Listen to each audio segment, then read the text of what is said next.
అలాగే డాక్టర్ నూరి దత్తాత్రేయుడు గారిని వేదిక మీదకి రావాల్సిందిగా ఆహ్వానిస్తున్నాం. ఆంధ్రప్రదేశ్ వైద్య ఆరోగ్య శాఖ మంత్రి సత్యకుమార్ గారిని వేదిక మీదకి రావాల్సిందిగా కోరుతున్నాను. మాన్య మిత్రులు, ఎంఎస్కో సంస్థకు ఎప్పుడు వెన్నంటుండే మిత్రుడు బుద్ధప్రసాద్ గారిని వేదిక మీదకి రావాల్సిందిగా కోరుతున్నాను. ఆత్మీయ మిత్రుడు కొనతాల రామకృష్ణ గారు ఇక్కడ ఉన్నారు, వారిని కూడా వేదిక మీదకి రావాల్సిందిగా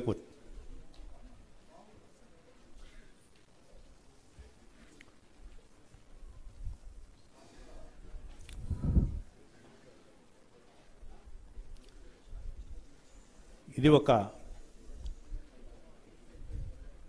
ఉద్వేగభరితమైన సందర్భం.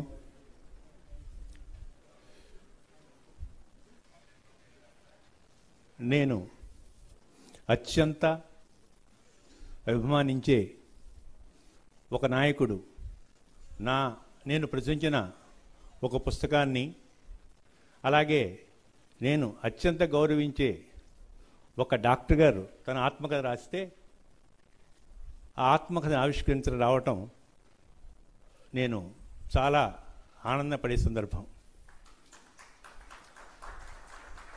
నేను ఎంఎస్కో నెలకొల్పిన విజయవాడ నగరం శివార్లలో నూరి రాధాకృష్ణమూర్తి గారి ఇంట్లో నేను చాలా సంవత్సరాలు ఉన్నాను హైదరాబాద్లో.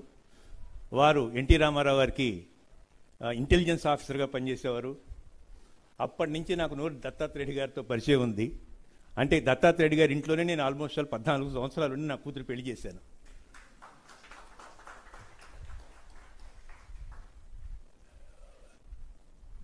నాకు కళాజ్యోతి బాపన్న గారు ఒకరోజు ఫోన్ చేసి, విజయ్ కుమార్ దత్తాత్రేయుడు గారు ఇంగ్లీష్ పుస్తకాన్ని ప్రచురించాలనుకుంటున్నారు, దానికి ఎడిటింగ్ హెల్ప్ కావాలని అడిగారు. ఎవరు పబ్లిష్ చేస్తున్నారని అడిగి, నేను ఎడిటింగ్ హెల్ప్ చాలామంది చేస్తాం, ఎవరు పబ్లిష్ చేస్తున్నారంటే ఆయన ఆలోచిస్తున్నారు ఇంకా అంటే, నేను వెంటనే నాకు విజయభాస్కర్ చాలా close friend, vista diagnostic Vijayabhaskar, విజయ్కి ఫోన్ చేసి, విజయ్ మీ పిన్నాన్నగారు పుస్తకం నేను పబ్లిష్ చేస్తున్నాను, ఆయనకి తెలియజేయమని చెప్పాను. చెబితే ఆయన చాలా సంతోషంగా ఫోన్ చేసి, విజయ్ కుమార్ నేను చాలా అభిమానించే ఎంఎస్కో సంస్థ నా పుస్తకాన్ని ప్రచురించడం నాకు చాలా సంతోషంగా ఉంది అని వెంటనే ఆమోదించారు. ఇది ఇంతకన్నా ఒక వ్యక్తికి ఆనందం కలిగించే అంశం. దత్తాత్రేయుడు గారు లాంటి వారు నేను ఫోన్ చేయగానే ఆయనే మళ్ళీ నాకు రిటర్న్ ఫోన్ చేసి, ఎంఎస్కో సంస్థ నా పుస్తకం ప్రచురించడం నాకు చాలా సంతోషంగా ఉంది చెప్పడం కన్నా ఎంఎస్కో సంస్థకి గర్వకారణమైన విషయం కూడా ఉందని నేను అనుకోవట్లేదు. ఆయన మన మట్టిలో పుట్టి మన దేశానికి ఖ్యాతి తీసుకురావడం కాదు, భయాన్ని పోగొట్టే పని చేశాడు ఆయన. మనకు ఋగ్వేదం ఏం చెబుతుందంటే, భయం లేని సమాజాన్ని నిర్మించుకోమని చెబుతుంది. దత్తాత్రేయుడు గారు చేసింది ఏంటంటే, మనిషిలో చావుని గెలవగలను అనే ఒక నమ్మకాన్ని తీసుకురావడం కన్నా గొప్ప విషయం ఇంకోటి ఉండదని నేను భావిస్తున్నాను. అది 1000 వేద మంత్రాల కన్నా చాలా బలమైన వాక్కు. దానికి నేను శిరస్సు వంచి నమస్కరిస్తున్నాను. అలాగే మన ముఖ్యమంత్రి గారు ఆంధ్రప్రదేశ్లో ప్రజల్లో నెలకొన్న భయాన్ని, ఆందోళనని, మేధోజీవుల్లో నిరంతరం కలుగుతున్న మనస్సంచలనాన్ని అందిపుచ్చుకొని, మీ అందరికీ తోడుగా నేనుంటాను, మీ జీవితాల్లో వెలుగు చూపించడం నా బాధ్యత, దానికోసం అవిశ్రాంతంగా నేను పోరాడతాను అని ఆయన వయసు వల్ల వచ్చే అలసటని ప్రజల మీద ప్రేమతో జయించారు. అది అలాంటి నాయకుడు అక్కడ ఉండటం మనకి ఇప్పుడున్న సమాజంలో నాకు ఒక్కసారి సాధ్యమేనా అనిపిస్తుంది. ఇవాళ ఆయన భారతదేశంలో ఆయన తెలియని రాజకీయ నాయకుడు లేడు. ఆయన పర్సనల్గా ఎక్స్ట్రీమ్ లెఫ్ట్ నుంచి ఎక్స్ట్రీమ్ రైట్ వరకు అనేక సంవత్సరాలుగా నేను కూడా ప్రజా జీవితాన్ని దగ్గరగా పాత్రికేయులతో కలిసి చూస్తున్నవాడిని. అలాంటి నాయకుడు మన భారతదేశంలోనే అత్యంత సీనియర్ నాయకుడు. ఇవాళ ఉన్న అతి పెద్ద నాయకుల కన్నా భారతదేశంలో తక్కువ వయసులో ముఖ్యమంత్రి అయి సుదీర్ఘకాలం పాటు రాష్ట్రాన్ని ఒక హైదరాబాద్ నగరాన్ని నిర్మించారు. ఇవాళ మనకి ఎంతో కొంత ఆశ మిగిలింది అంటే ఆంధ్రప్రదేశ్ పట్ల ఆ చంద్రబాబు నాయుడు గారి వల్లే సాధ్యమైంది. ఆయనకి మేధో సమాజం తరఫున ఆయనకి నేను శిరస్సు ఉంచి నమస్కరించి నా కృతజ్ఞతలు తెలియజేసుకుంటున్నాను. ఇప్పుడు ఇలాంటి సభల్లో బొకేలు ఇవ్వటం, శాలువాలు కప్పటం మా సాంప్రదాయానికి విరుద్ధం. మా ముఖ్యమంత్రి గారు నేను కోరేది ఏంటంటే, ఆయనకి రోజుకి కనీసం 100 మంది 200 మంది కలుస్తారు. నా దగ్గరికి వచ్చిన వాళ్ళ దగ్గరికి ఒక చిన్న పుస్తకం ఇస్తే I will be more happy అని ఆయన ప్రకటిస్తే తెలుగులో ఉన్న ప్రతి రైటర్ ఆయన రుణపడి ఉంటారు.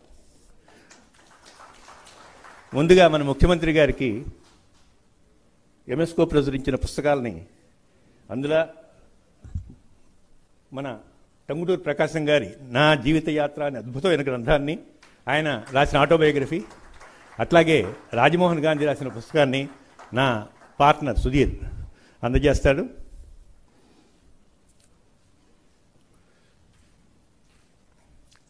అలాగే వైద్య శాఖ మంత్రి గారికి మా మేనేజర్ లక్ష్మి,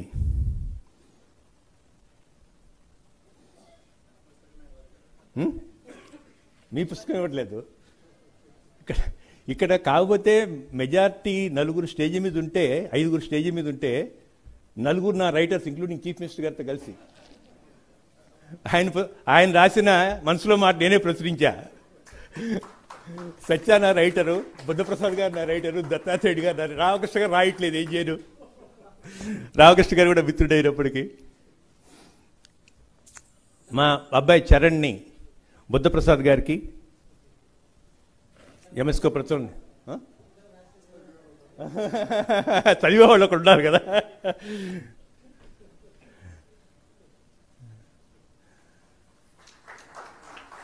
నూరి దత్తాత్రేయుడు గారికి జ్ఞాపకం అందజేయవలసిందిగా మా తమ్ముడు కృష్ణయ్యని కోరుతున్నాను. అలాగే విజయవాడ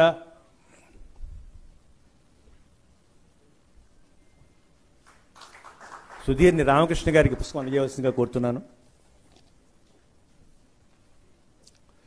అలాగే విజయవాడ పుస్తక మహోత్సవం మేము ఈ సంవత్సరం వదిలేయాల్సి వస్తుందేమో, ఇక నుంచి మేము నడపలేమేమో అనుకున్నాం. మాన్య ముఖ్యమంత్రి గారి ఆశీస్సులతో ఈ సంవత్సరం గత 30 సంవత్సరాల్లో ఎప్పుడు జరిగినంత అత్యద్భుతంగా విజయవాడ పుస్తక మహోత్సవం ఈ సంవత్సరం మాకు గ్రౌండ్ ఇవ్వడం వల్ల జరిగింది. దానికి మా సొసైటీ పక్షాన కృతజ్ఞత ప్రకటించడం కోసం Visalandhra publishing house general manager, book festival society అధ్యక్షుడు మనోహర్ నాయుడు ముఖ్యమంత్రి గారికి పుస్తకాలు ప్రకటిస్తాడు.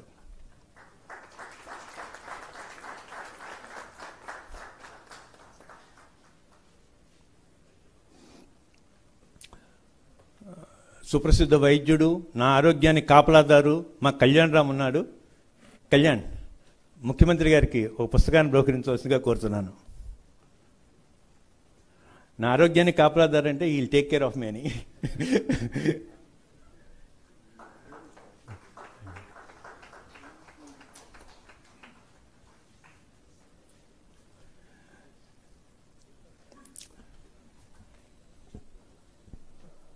మంటాటెడ్ మన్హాటన్ పుస్తకం, ఒక రచయిత పుస్తకం ఎందుకు రాయాల్సి వచ్చింది అనేది రచయిత నుంచి వింటమే అన్నిటికన్నా అప్రోప్రియేట్గా ఉంటుందని నేను భావిస్తున్నాను. నేను ఎవరు మాట్లాడటం కన్నా ముందుగా పూజ్యులు దత్తాత్రేయుడు గారిని మాడవలసిందిగా కోరుతున్నాను.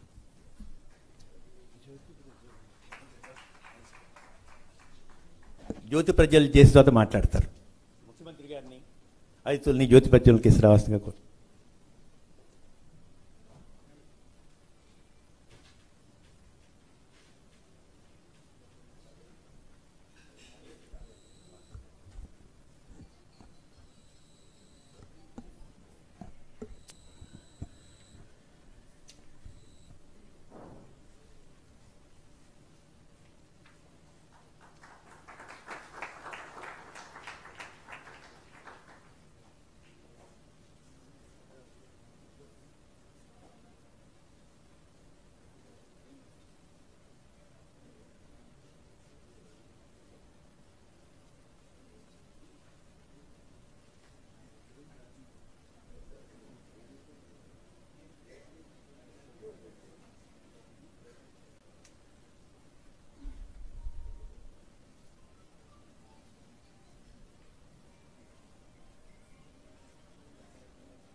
దత్తాత్రేయుడు గారు మాట్లాడు.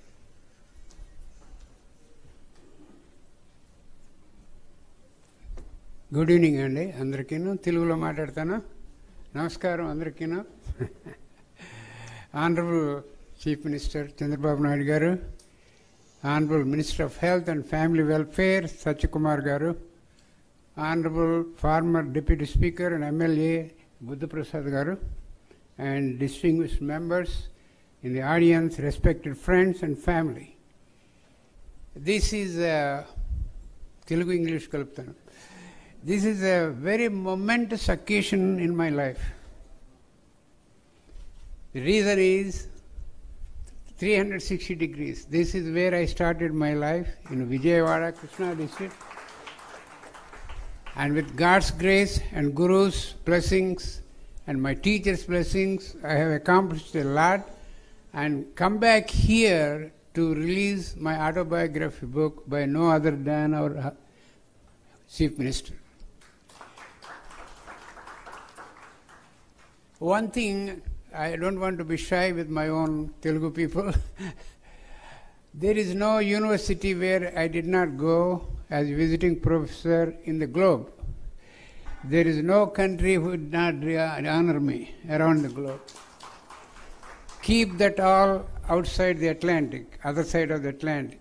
But this moment where I was born in Mantada, few miles from here, raised in Totlavallur, educated in Vijayawada, Karnool and Masilepetam, Guntur, in Majid Guruvaya High School, and all my family's deliveries happened in missionary hospital in Uyur and Kurmaddali. All these are close to my heart. Wherever I go to any country, this is the basis. This is my base. Yeah. That's the reason this is a very momentous occasion for me to come back and share some of my what I did in the US and other countries in terms of cancer field and cancer innovations. This is where I become emotional sometimes, because this is where I went by bicycle to Kalisara market to buy vegetables. And my sister used to live here in Governor Pet. So there's so many memories. Actually this afternoon I asked my driver to take me around all my places where I spent time in early time of mine before. I'm taking liberty of saying few things. I know Chandrababu Garu for a very long time, almost 4 decades. In private meeting, public meeting, family functions, religious functions and other things. And in one time in Hyderabad, in Novotel, we were attending a wedding ceremony. I was sitting next to him. I told him, sir, even as a foreigner, even though I'm a native here, coming to India every 3 months, I feel a little uneasy because you developed such a tremendous city, Cyberabad. I feel little that, we are giving it to our people there. I feel little uneasy inside me. అంటే ఆయన అన్నది ఒకటే, తెలుగులో చెప్తాను నేను, అందరూ మనవాళ్లే కదండి అన్నాడు. అటువంటివి మనం ఇక్కడ ఎన్నో కట్టుకుంటాం, మన దేశంలో, మన రాష్ట్రంలో మనకు అవకాశం ఎన్నో కట్టి చూపిస్తాం, కడతాం. ఇక్కడ అనేటప్పటికీ I felt so good, so pleased at his magnanimity and generosity to help Telugu people wherever they are, no matter what state they belong to. Telugu people, his motto is to help Telugu people. I'm so honored, sir, to be here, sir. And one more thing I would like to share with you, because I have been following his many decades. Look at the big picture. What we say everywhere in English, in America, here, look at the big picture. Our looking at big picture will not reach beyond Governor Pet from here. But he's looking at big picture, he can look at the whole state at one time. And which river goes where the roads have to be expanded. He has such a big vision that he really looks at the big picture, sir. We are honored, sir. And sir, Basavatarkam Indo-American Hospital. I attended all 176 board meetings. The last one was last 2 weeks ago. The reason I'm saying is not that because I attended all 176 meetings either in person or on Zoom, but I know firsthand how much he supported that hospital. The reason it is number 5, one of the top 5 in the country, is because of our CM here. His vision, his support continuously. He used to attend any function, come and support that. Sir, we are honored that you have given us support to the hospital, Basavatarkam Indo-American Hospital. And everywhere I go here in Andhra Pradesh, people ask me, sir, when is our Chief Minister replicating similar one here in Andhra Pradesh? I think I want to hear from him. You will want to hear from him also. And Balakrishna Garu is doing outstanding job now, continuing the programs and enhancing the reputation. And during the inauguration of Basavatarkam Indo-American Cancer Institute, he worked so hard to bring Atal Bihari Vajpayee, our Chief Minister. And all those pictures which you may never have seen in the media, they are in the book Sir is going to release now with Atal Bihari Vajpayee, Chandra, our CM, as CM of Andhra Pradesh then. And all those pictures are very touchy pictures because those are all made for history. Thank you, sir. Why I'm writing this book? What makes me, I'm so busy treating patients and all that. The reason why I wanted to share my thoughts with everyone all over the world, English and Telugu, is first thing is I want to tell the whole world, I want to convey my gratitude to all my teachers who taught me from elementary school in Guntur, in Margaret Gurumaya High School, and then in Kurnool, here in Masilipetam, and in Vijayawada. I want to convey my gratitude to them. And the second thing is, I want to prove to the world, I'm a standing example, that our teachers, our institutions, our colleges, our methodology of teaching are second to none in the world. I am a standing proof for that. I sometimes wonder when I'm sitting in Manhattan office, people waiting to see me are MD, PhD from Harvard, from Princeton, from Yale, and Stanford. So that gives me so much pleasure or happiness that the education my teachers gave me, a sound knowledge of education, is nothing less than anybody is giving around the world. So that is one of the reasons. And the other reason is, the last few chapters, I have written Voices of Hope. Patients I treated from different countries, telling their stories in their own words. They send me their write-ups there.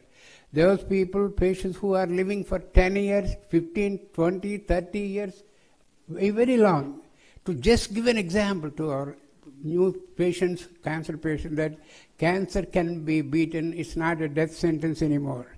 So that kind of inspiring Voices of Hope chapter is there. And then also I want to share with the new generation of doctors, some of them are here from Guntur, from here, Vijayawada, to show them what advances are happening in cancer, including AI and cancer.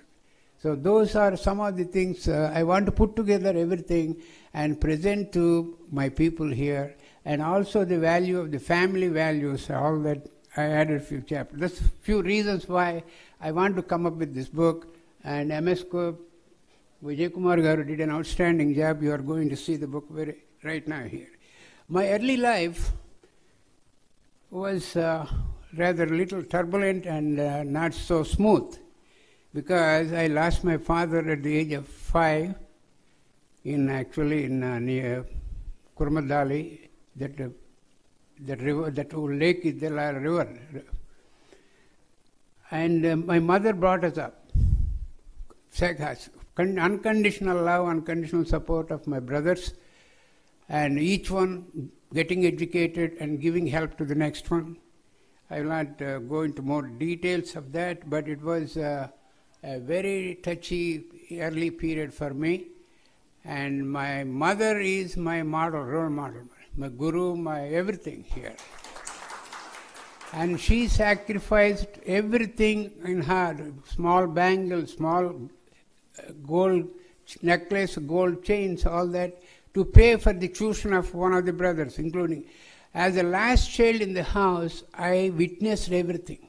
It stayed in my mind what kind of sacrifice my mother made. And when I went to America, New York, to Sloan Kettering, the very first salary I got, I bought gold bangles there, came back to here in Vijayawada, offered her the gold bangles, and she was so happy. So, mother's love, if I say too much, tears will come to my eyes. So I will stop at that point. During my postgraduate education, US, what made me to go to US?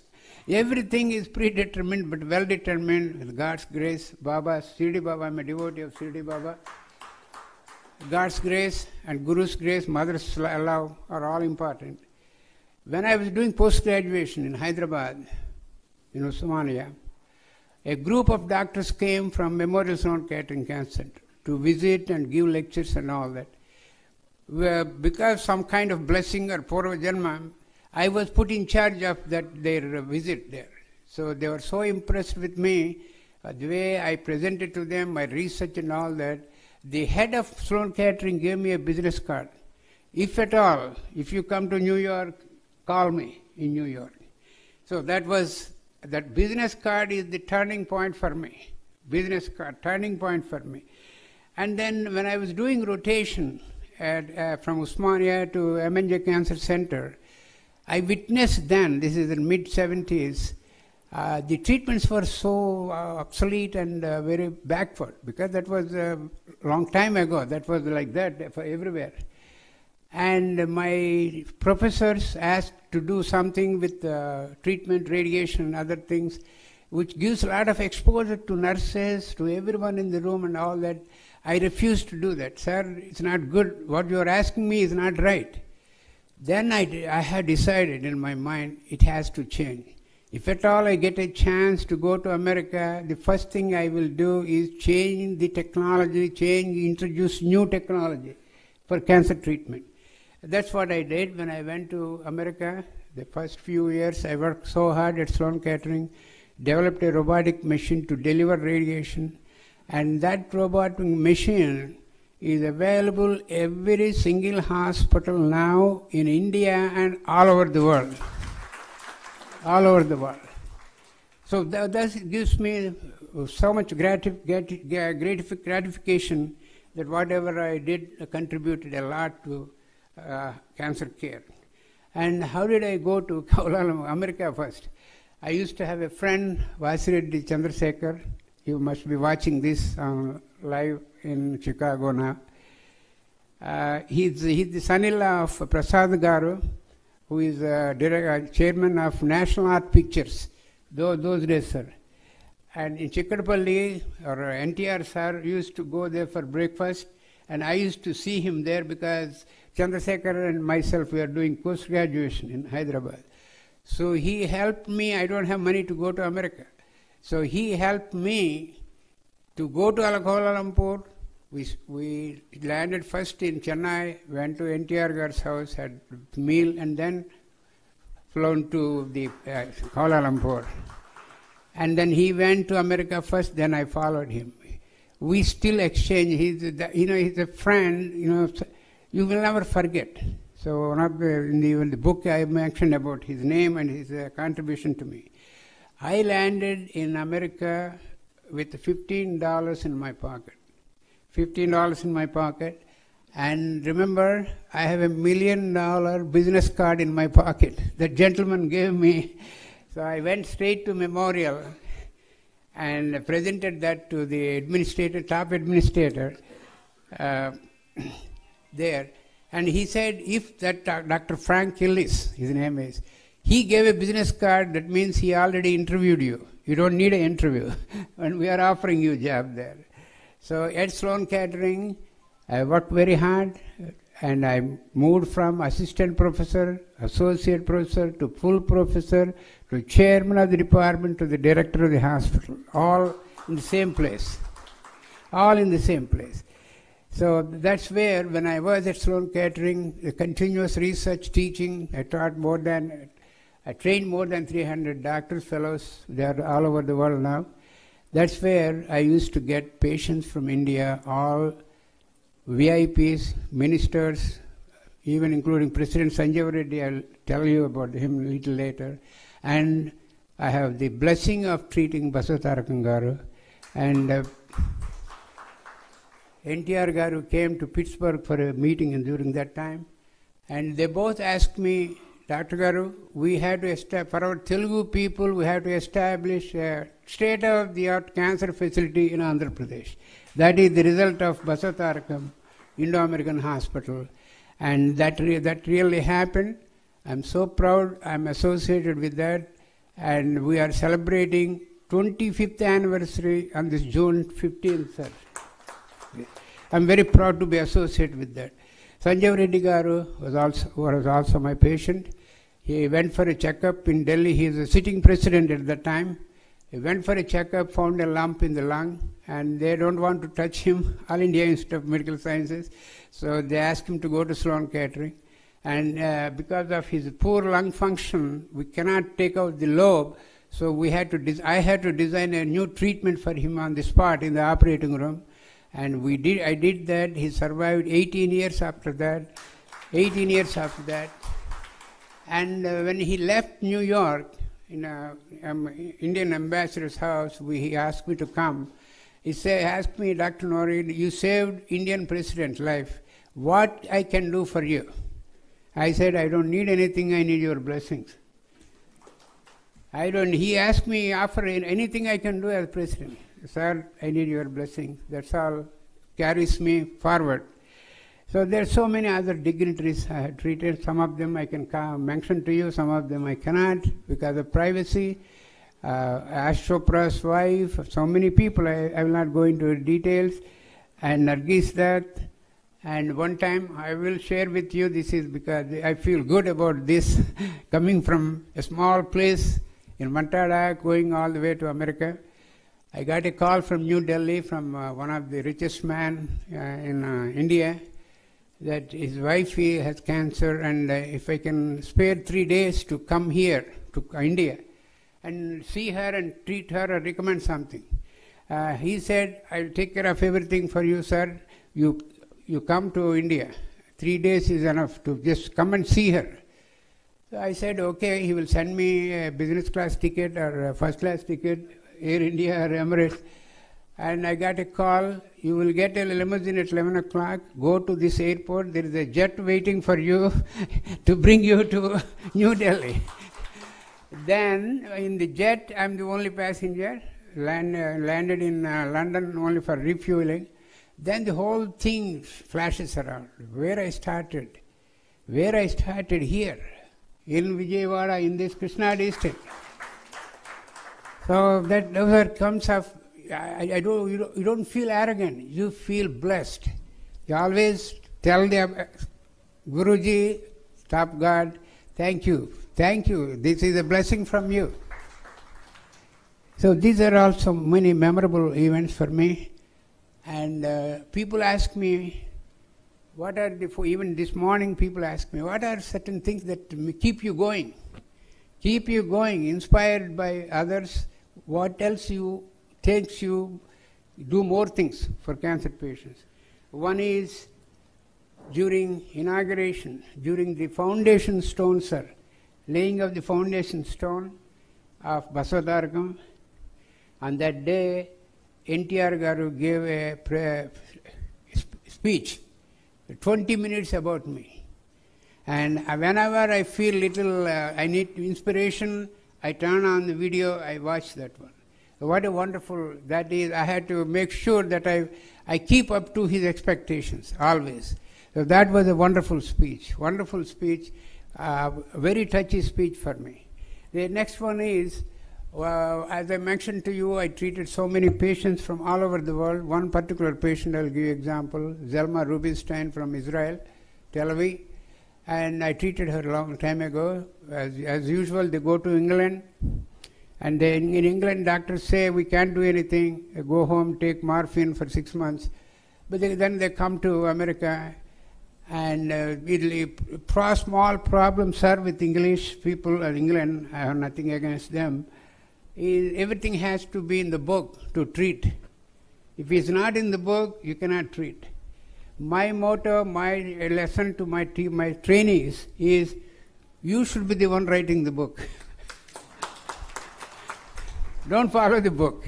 You write the book. So this lady came to me, and I used a special technique. She is cured of the cancer, and she sends me New Year greetings card every December. And she sent me last 2 months ago, December, Dr. Nori, she writes beautiful English. Dr. Nori, we celebrated, my husband and me, celebrated 50th wedding anniversary. 50th wedding anniversary, with all my grandkids, kids, everybody in the room, in the house. And I felt good. I felt good again.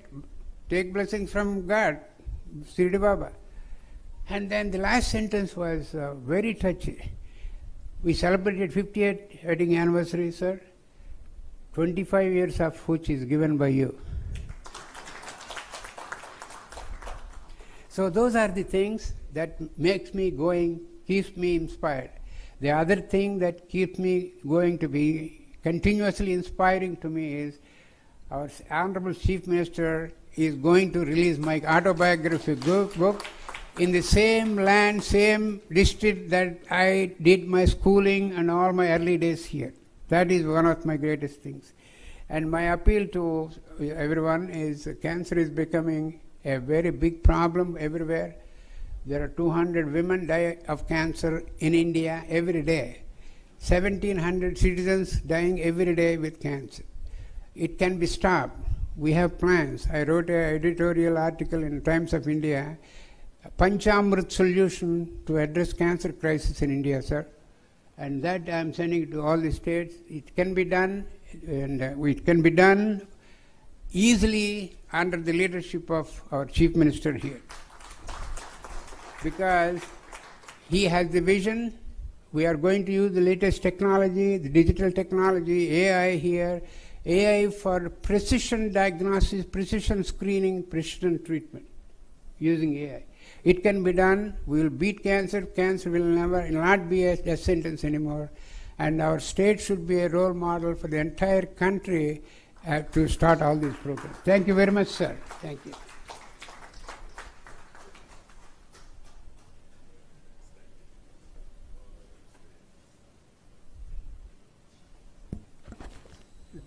Thank you doctor గారు.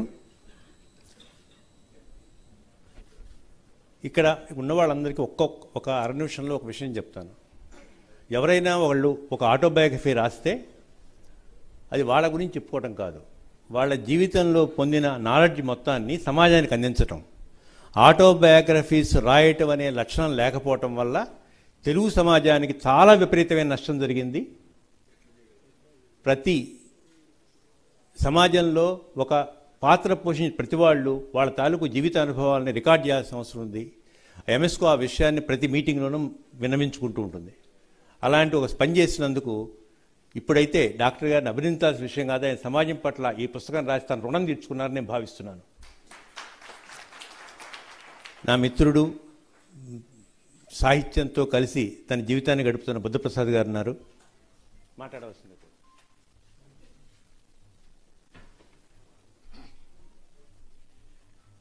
ప్రియతమ ముఖ్యమంత్రి శ్రీ నారా చంద్రబాబు నాయుడు గారికి, తెలుగు జాతి గర్వించదగ్గ మహోన్నత వ్యక్తి Padmashri doctor Nori Dattatreya గారికి, వైద్య ఆరోగ్య శాఖ మంత్రులు గౌరవనీయులు శ్రీ సత్యకుమార్ గారికి, మిత్రులు శాసనసభ్యులు శ్రీ కొనతల రామకృష్ణ గారికి, ఎంఎస్కో ద్వారా అక్షరార్చన చేస్తూ తెలుగు తల్లిని ఆరాధిస్తున్న ఎంఎస్కో విజయ్ కుమార్ గారికి, ఈరోజు ఈ కార్యక్రమానికి చేసిన పెద్దలకు, పాత్రికేయులకు, సోదర సోదరులందరికీ కూడా నా హృదయపూర్వక నమస్కారాలు.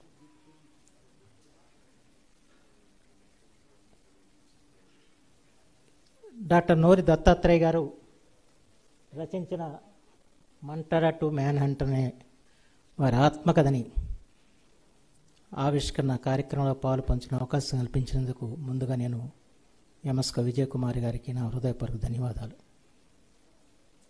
కృషి ఉంటే మనుషులు ఋషులు అవుతారు, మహాపురుషులు అవుతారు, తరతరాలకి తరగని వెలుగు అవుతారంటానికి ప్రత్యక్ష నిదర్శనం డాక్టర్ నోరి దత్తాత్రేయ గారు. నిజంగా వారి ఆత్మకథ ఒక వ్యక్తిత్వ వికాస గ్రంథంగా మనం అందరూ కూడా భావించాలి. ప్రత్యేకించి యువతరం ఈ పుస్తకాన్ని చదివి తమ జీవితాల్ని తీర్చిదిద్దుకోవాలని చెప్పి మాత్రం ఈ సందర్భంగా కోరుకుంటున్నాను. ఎందుకంటే నోరి దత్తాత్రేయ గారి జీవితం వడ్డించని విస్తరి కాదు. వారి తండ్రి గారు ఒక ఉపాధ్యాయుడు, బతకలేక బడిపంతులు లాంటి వాడు ఆ రోజుల్లో. అయితే ఆయన ఆధ్యాత్మికవేత్త, ప్రవచనాలు చెప్పారు. వాళ్ళు ఎలా అయితే చాగంటి గారు, గరికపాటి గారు చెబుతున్న రకంగా ప్రవచనాలు చెప్పేవారు. అలా ఒక రోజున ప్రవచనాలు చెప్పి కాలంలో స్నానం చేయటానికి దిగితే అనుకోకుండా లాకులు ఎత్తేయటంతో విపరీతంగా వరవడ రావటం, ఆ వరవడలాని కొట్టుకుని చనిపోవటం జరిగింది. అప్పుడు 4-5 సంవత్సరాల వయసు అయింది. వారికి ఉన్నది ఒక 1 ఎకరం భూమి మాత్రమే. వాళ్ళ పిల్లలు ఎంతమంది? మొత్తం 11 మంది. నా చిట్ట చివరి 11వ వాడు. 5 అమ్మాయిలు, 5 అబ్బాయిల తర్వాత వాడు దత్తాత్రేయ గారు. ఇవాళ మనం అందరం కూడా స్మరించుకోవాల్సింది వారి మాతృమూర్తిని.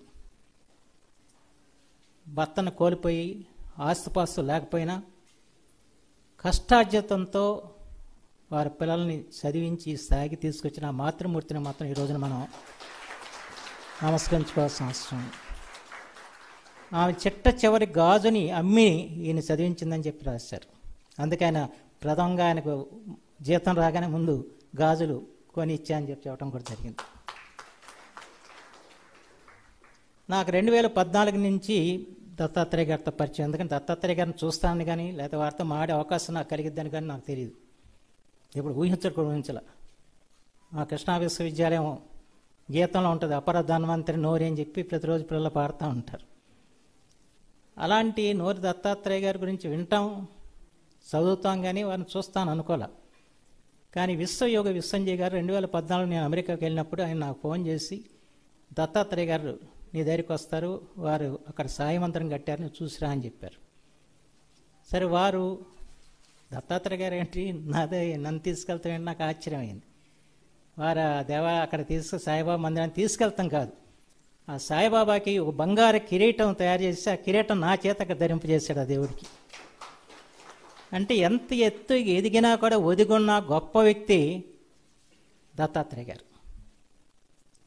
ఇవాళ ఇంగ్లీష్లో మాట్లాడే కానీ ఆయన ఎప్పుడు కూడా చక్కటి తెలుగులో మాట్లాడతాడు. నాకు తెలుగు రాదని చెప్పి అన్న తెలుగు వాడు ఎవడైనా ఉన్నా అంటే ఒక దత్తాత్రేయ గారు మాత్రం. అది మా అనుబంధం. తెలుగుతనాన్ని ఆయన కోల్పోలేదు, తెలుగు భాషను కోల్పోలేదు. ఎంత ఎత్తు ఎదిగినా సంస్కృతిని కోల్పోలేం. మరొక విషయం ఏంటంటే, నేను ఎక్కువగా మాట్లాడతాం కాదు, సహజంగా పదవుల్లో ఉన్నప్పుడు అందరూ వచ్చి కలుస్తారు, పదవులు పోగానే అందరూ కూడా మొహం చాటేస్తారు. అది సహజంగా మా అందరికి కూడా అనుభవైక వైద్యం. చంద్రబాబు గారికి కూడా అనుభవైక వైద్యం. కానీ దత్తాత్రేయ గారు ప్రతిసారి వచ్చినప్పుడల్లా మేము కలవకుండా ఉన్నాం. ఈ 10 సంవత్సరాలుగా ఆయన ఇండియాకి వస్తే మాత్రం ఖచ్చితంగా కలుస్తాం. కలిసినప్పుడు నాతో నెమ్మది చెబుతాడు, చంద్రబాబు గారిని కలిసి వచ్చానయ్యా అని చెప్పి. అంటే అది ఆయన గొప్ప వ్యక్తిత్వం అన్నమాట. ఎందుకంటే ఆయన పదవిలో లేడు, లేకపోయినందుకు మాత్రం మనం కలవాలని అనుకోరు కదా ఆయన. పాపం చంద్రబాబు గారు మా బోటలకే కొంచెం అర్థం కాని విషయం అయ్యి. అలాంటిది ఇంకా వారికి ఎలా ఉంటుందో చెప్పండి మామూలుగా. అయితే అది దత్తాత్రేయ గారి వ్యక్తిత్వం అని చెప్పి మాత్రం మనం చేస్తున్నాం. పదవులతో సంబంధం లేని వ్యక్తి, వ్యక్తిత్వంతో ఎవరైతే తనకి ఆప్తులు అనుకున్నాలో వాళ్ళందరినీ కూడా కలిసి వెళ్ళే మనిషి దత్తాత్రేయ గారు. అది వారి యొక్క గొప్ప గుణం అని చెప్పి మాత్రం మనం చేస్తున్నాం. ఇకపోతే ఇంకొకరిని మనం తలుచుకోవాల్సిన అవసరం ఉంది. ఎందుకంటే విదేశాల్లో ఆయన సేవ అంతా అక్కడ అమెరికాలో జరిగింది. కానీ భారతదేశంలో సేవ చేయడానికి కారణం మాత్రం బసవతారకం గారు. బసవతారకం గారి క్యాన్సర్ వస్తే ట్రీట్ చేసింది వారు. చేసినప్పుడు ఆమె ఒక్క మాట అందట, దత్తాత్రేయ గారు, నేను ముఖ్యమంత్రి సతీమణి కనుక నేను అమెరికాకు వచ్చి ఇక్కడ చికిత్స చేయించుకుంటున్నాను, కానీ మన రాష్ట్రంలో ఉన్న ఎంతమంది పేదవాళ్ళు ఇవాళ ఈ క్యాన్సర్తో సతమతం అవుతున్నారు, మీరు వచ్చి అక్కడ ఎందుకు సేవ చేయకూడదని చెప్పి ఒక మాట అంటే, ఆ మాటను పట్టుకుని ఎన్టీ రామారావు గారు ఆ రోజున బసవతారకం క్యాన్సర్ హాస్పిటల్ని పెట్టించడం, దాంట్లో పాత్ర కూడా దత్తాత్రేయ గారు వహించడం జరిగింది. అయితే ఇవాళ సగర్వని విషయం ఏంటంటే, మనకి అంత పూర్వం టాటా ఇన్స్టిట్యూట్ బాంబేలో, తర్వాత అడయార్లో క్యాన్సర్ హాస్పిటల్, ఇలా 2-3 హాస్పిటల్ భారతదేశంలో ప్రసిద్ధించింది. ఎందుకంటే మా నాన్నకు కూడా క్యాన్సర్ వస్తే అడయార్ తీసుకెళ్ళి అక్కడ ఆపరేషన్ చేయించాం. కానీ ఇవాళ వాటన్నిటిని మించిన హాస్పిటల్గా ఇవాళ బసవతారకం హాస్పిటల్ నిలిచి భారతదేశంలో ఒక అత్యుత్తమైన క్యాన్సర్ హాస్పిటల్గా ఉండటం అనేది మనందరికి కూడా గర్వదాయకమైన విషయం. ప్రత్యేకించి ఈ రోజున దాని వెనకాల ఉన్న మూల స్తంభం చంద్రబాబు గారిని నేను వేరుగా చెప్పాల్సిన అవసరం లేదు. కానీ ఈ రోజున బాలకృష్ణ గారు కూడా దాన్ని బాగా అభివృద్ధి చేస్తున్నారని, ఎప్పుడు వచ్చింది దత్తాత్రేయ గారు బాలకృష్ణ బాగా చేస్తున్నాడే అని చెప్పి ఒక మాట అని వెళ్తూ ఉంటాడు. ఆ రకంగా ఒక వాళ్ళ ఇదైంది. అయితే ఈ 10 సంవత్సరాలుగా నేను వారితో మాట్లాడుతున్నప్పుడు సరే హైదరాబాద్లో ఒక బసవతారకం హాస్పిటల్ పెట్టాం, కానీ రాష్ట్రం విడిపోయింది, మన ప్రాంతం పరిస్థితి ఏంటని చెప్పి ఎప్పుడు ఆవేదన చెందుతూ ఉంటాడు. ఈ ఆంధ్రప్రదేశ్లో కూడా మళ్ళా క్యాన్సర్కి ఏదైనా మనం ఒక చెయ్యాలి అన్న తపంతో ఉండే వ్యక్తి దత్తాత్రేయ గారు. అంచేత వారి సేవలను తప్పనిసరిగా చంద్రబాబు గారు వినియోగించుకుంటే దాంట్లో ఎటువంటి సందేహం లేదు. అంచేత ఇక్కడ క్యాన్సర్తో ఎంతోమంది సతం అవుతున్నారు ఆంధ్రదేశంలో, వాళ్ళందరికీ కూడా మళ్ళా చక్కటి వైద్య సదుపాయం కలగాలని చెప్పి మాత్రం ఆకాంక్షిస్తూ ఈ రోజున అవకాశం ఇచ్చిన పెద్దలకి నమస్కరిస్తూ సెలవు తీసుకున్నాను. జై హింద్.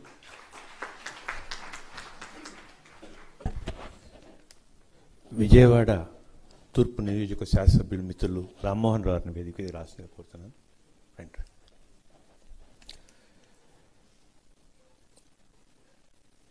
యువకుడు, సుదీర్ఘకాలం పాటు నాకు బాగా తెలిసిన స్నేహితుడు సత్యకుమార్ గారు ఆరోగ్య శాఖ మంత్రిగా ఉన్నారు. వారిని మాట్లాడవలసిందిగా కోరుతున్నాను.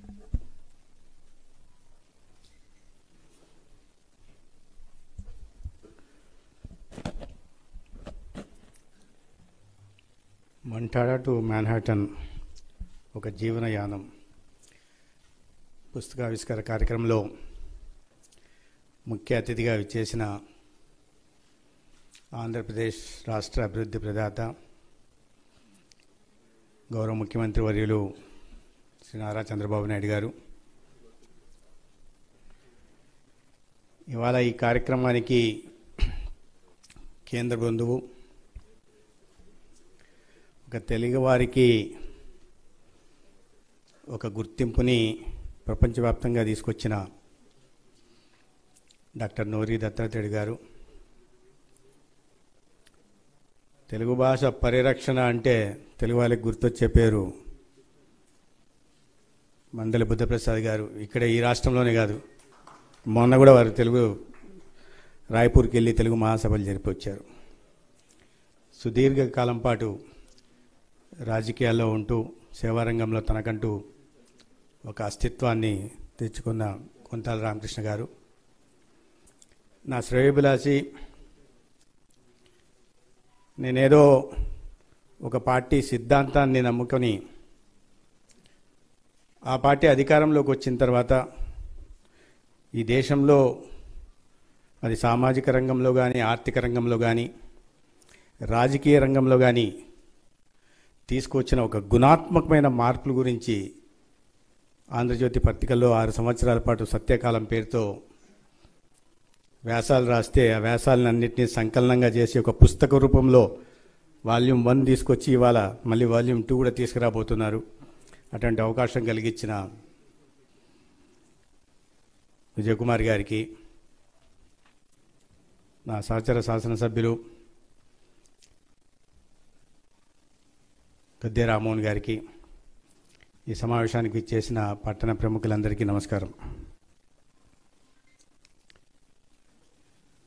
పుట్టిన వాళ్ళు మనందరూ తెలుసు, ఏ ప్రాణైనా పుట్టిన తర్వాత చనిపోక తప్పదు, మనిషి అయినా తప్పదు.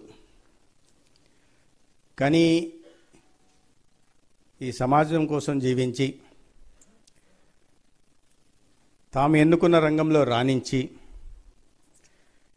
తమకంటూ ఒక ప్రత్యేకతను సాధించి కలకాలం ప్రజల గుండెల్లో మనసుల్లో నిలబడే వాళ్ళని కారణజన్ములు అంటుంటాం. ఈ సమకాలీన పరిస్థితుల్లో చూస్తే అటువంటి కారణజన్ముల్లో ఈ వేదిక మీద ఇద్దరు ఉన్నారు. ఈ దేశంలో దేశ ప్రధాని నరేంద్ర మోడీ గారు ఎప్పుడు ఎదుగుతున్న దేశంగానే భారత్ పేరు ఉంటుంటే we always been developed nation. ఆ పరిస్థితుల్లో మార్పు తీసుకొచ్చి అన్ని రంగాల్ని సమూల ప్రక్షాళన చేసి దేశాన్ని ఆర్థిక ప్రగతిలోకి తీసుకెళ్ళి కొన్ని దశాబ్దాల పాటు అప్రస్తుతంగా ఉంటున్న అనేక సమస్యలను ఇవాళ పరిష్కరించి ఒక ప్రపంచ నాయకుడిగా ఎదగడమే కాకుండా ఆ క్రమంలో దేశాన్ని కూడా ఈ అతిపెద్ద ఆర్థిక వ్యవస్థల్లో 5వ స్థానానికో 4వ స్థానానికి తీసుకెళ్లిన వారిలో కర్మజన్మని ఎందుకు అన్నానంటే ఈ దేశ చరిత్ర గుర్తు పెట్టుకుంటుంది కొన్ని కాలాల పాటు. అదేవిధంగా మామూలు కుటుంబ నేపథ్యం నుంచి వచ్చి ఆంధ్రప్రదేశ్ అంటే ఒక అభివృద్ధికి చిరునామా. అంటే 90వ దశకంలోనే టెక్నాలజీ గురించి ఎవరికి తెలియని రోజుల్లో నేను ఢిల్లీలో ఉండేవాడిని. అప్పుడు వెంకయ్యనాయుడు గారికి సహాయకుడిగా ఉండేవాడిని. కాబట్టి టెక్నాలజీ అంటే అప్పుడు నార్త్లో వినిపించే పేరు చంద్రబాబు నాయుడు గారి పేరు, ఐటీ అంటే చంద్రబాబు నాయుడు గారి పేరు. ఏదైనా ఒక కొత్త ఆలోచనకి ఏదన్నా పునాది వేస్తారు, కొత్త ఆలోచన విధానంతో ప్రజలు ముందుకు వస్తారు. ఏ రకంగా ఆలోచన విధానం ప్రజలకు మంచి చేస్తుంది, తన రాష్ట్రానికి మంచి చేస్తుంది, రాష్ట్రాన్ని అభివృద్ధి పదంలో తీసుకెళ్తుంది అనే ఆలోచన చేసిన వారు అటువంటి పెద్దలు ఉన్న చంద్రబాబు నాయుడు గారు కానీ దత్తాత్రేయ గారు ఉన్న వేదికను పంచుకోవడం ఇవాళ ఒక సామాన్య కార్యకర్తగా నా అదృష్టంగా నేను భావిస్తున్నాను. ఎందుకంటే వారందరూ నాకు అవకాశం కల్పించారు ఒక మంత్రిగా. కాబట్టి ఇవాళ అర్హత లేకపోయినా వారితో వేదిక పంచుకునే అవకాశం కలిగింది. డాక్టర్ దత్తాత్రేయ గారు చెప్పారు తన చివరి సంతానం అని చెప్పారు, కానీ 12 మందిలో చివరి సంతానం అనే విషయం చెప్పలేదు. తల్లిగారు మహాతల్లి నోరి కనకం దుర్గాంబ గారు, తండ్రి నోరి సత్యనారాయణ గారు మహానుభావులు. నేను వారికి కూడా ధన్యవాదాలు చెప్పాలి. ఒక ఆనిముత్యాన్ని ప్రపంచానికి అందించినప్పుడు అంత 12 మందిలో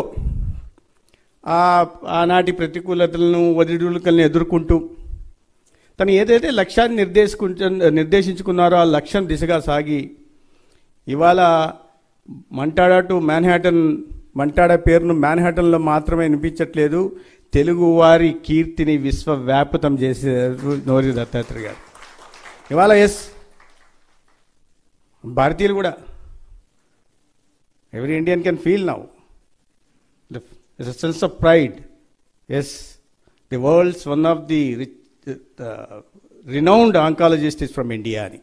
అది వాళ్ళ దేశం గర్వించదగ్గ ఆంకాలజిస్టులలో ఒకరు ఉండడం, అది మన తెలుగువారు కావడం, మరి 10 ఈ కృష్ణా జిల్లా నుంచి కావడం, అది అతి సామాన్య కుటుంబ నేపథ్యం నుంచి ఆ స్థాయికి వెళ్ళడం చిన్న విషయం గారు. వారి గురించి నేను ఎప్పటి నుంచో వింటున్నాను. కానీ ఇటీవల సడన్గా మన ఫిబ్రవరి 4 క్యాన్సర్ అవగాహన దినోత్సవం సందర్భంగా 2 సందర్భాల్లో వారు ప్రెస్ కాన్ఫరెన్స్ చేయడం కానీ ఇతర సందర్భాల్లో మాట్లాడడం చేశారు.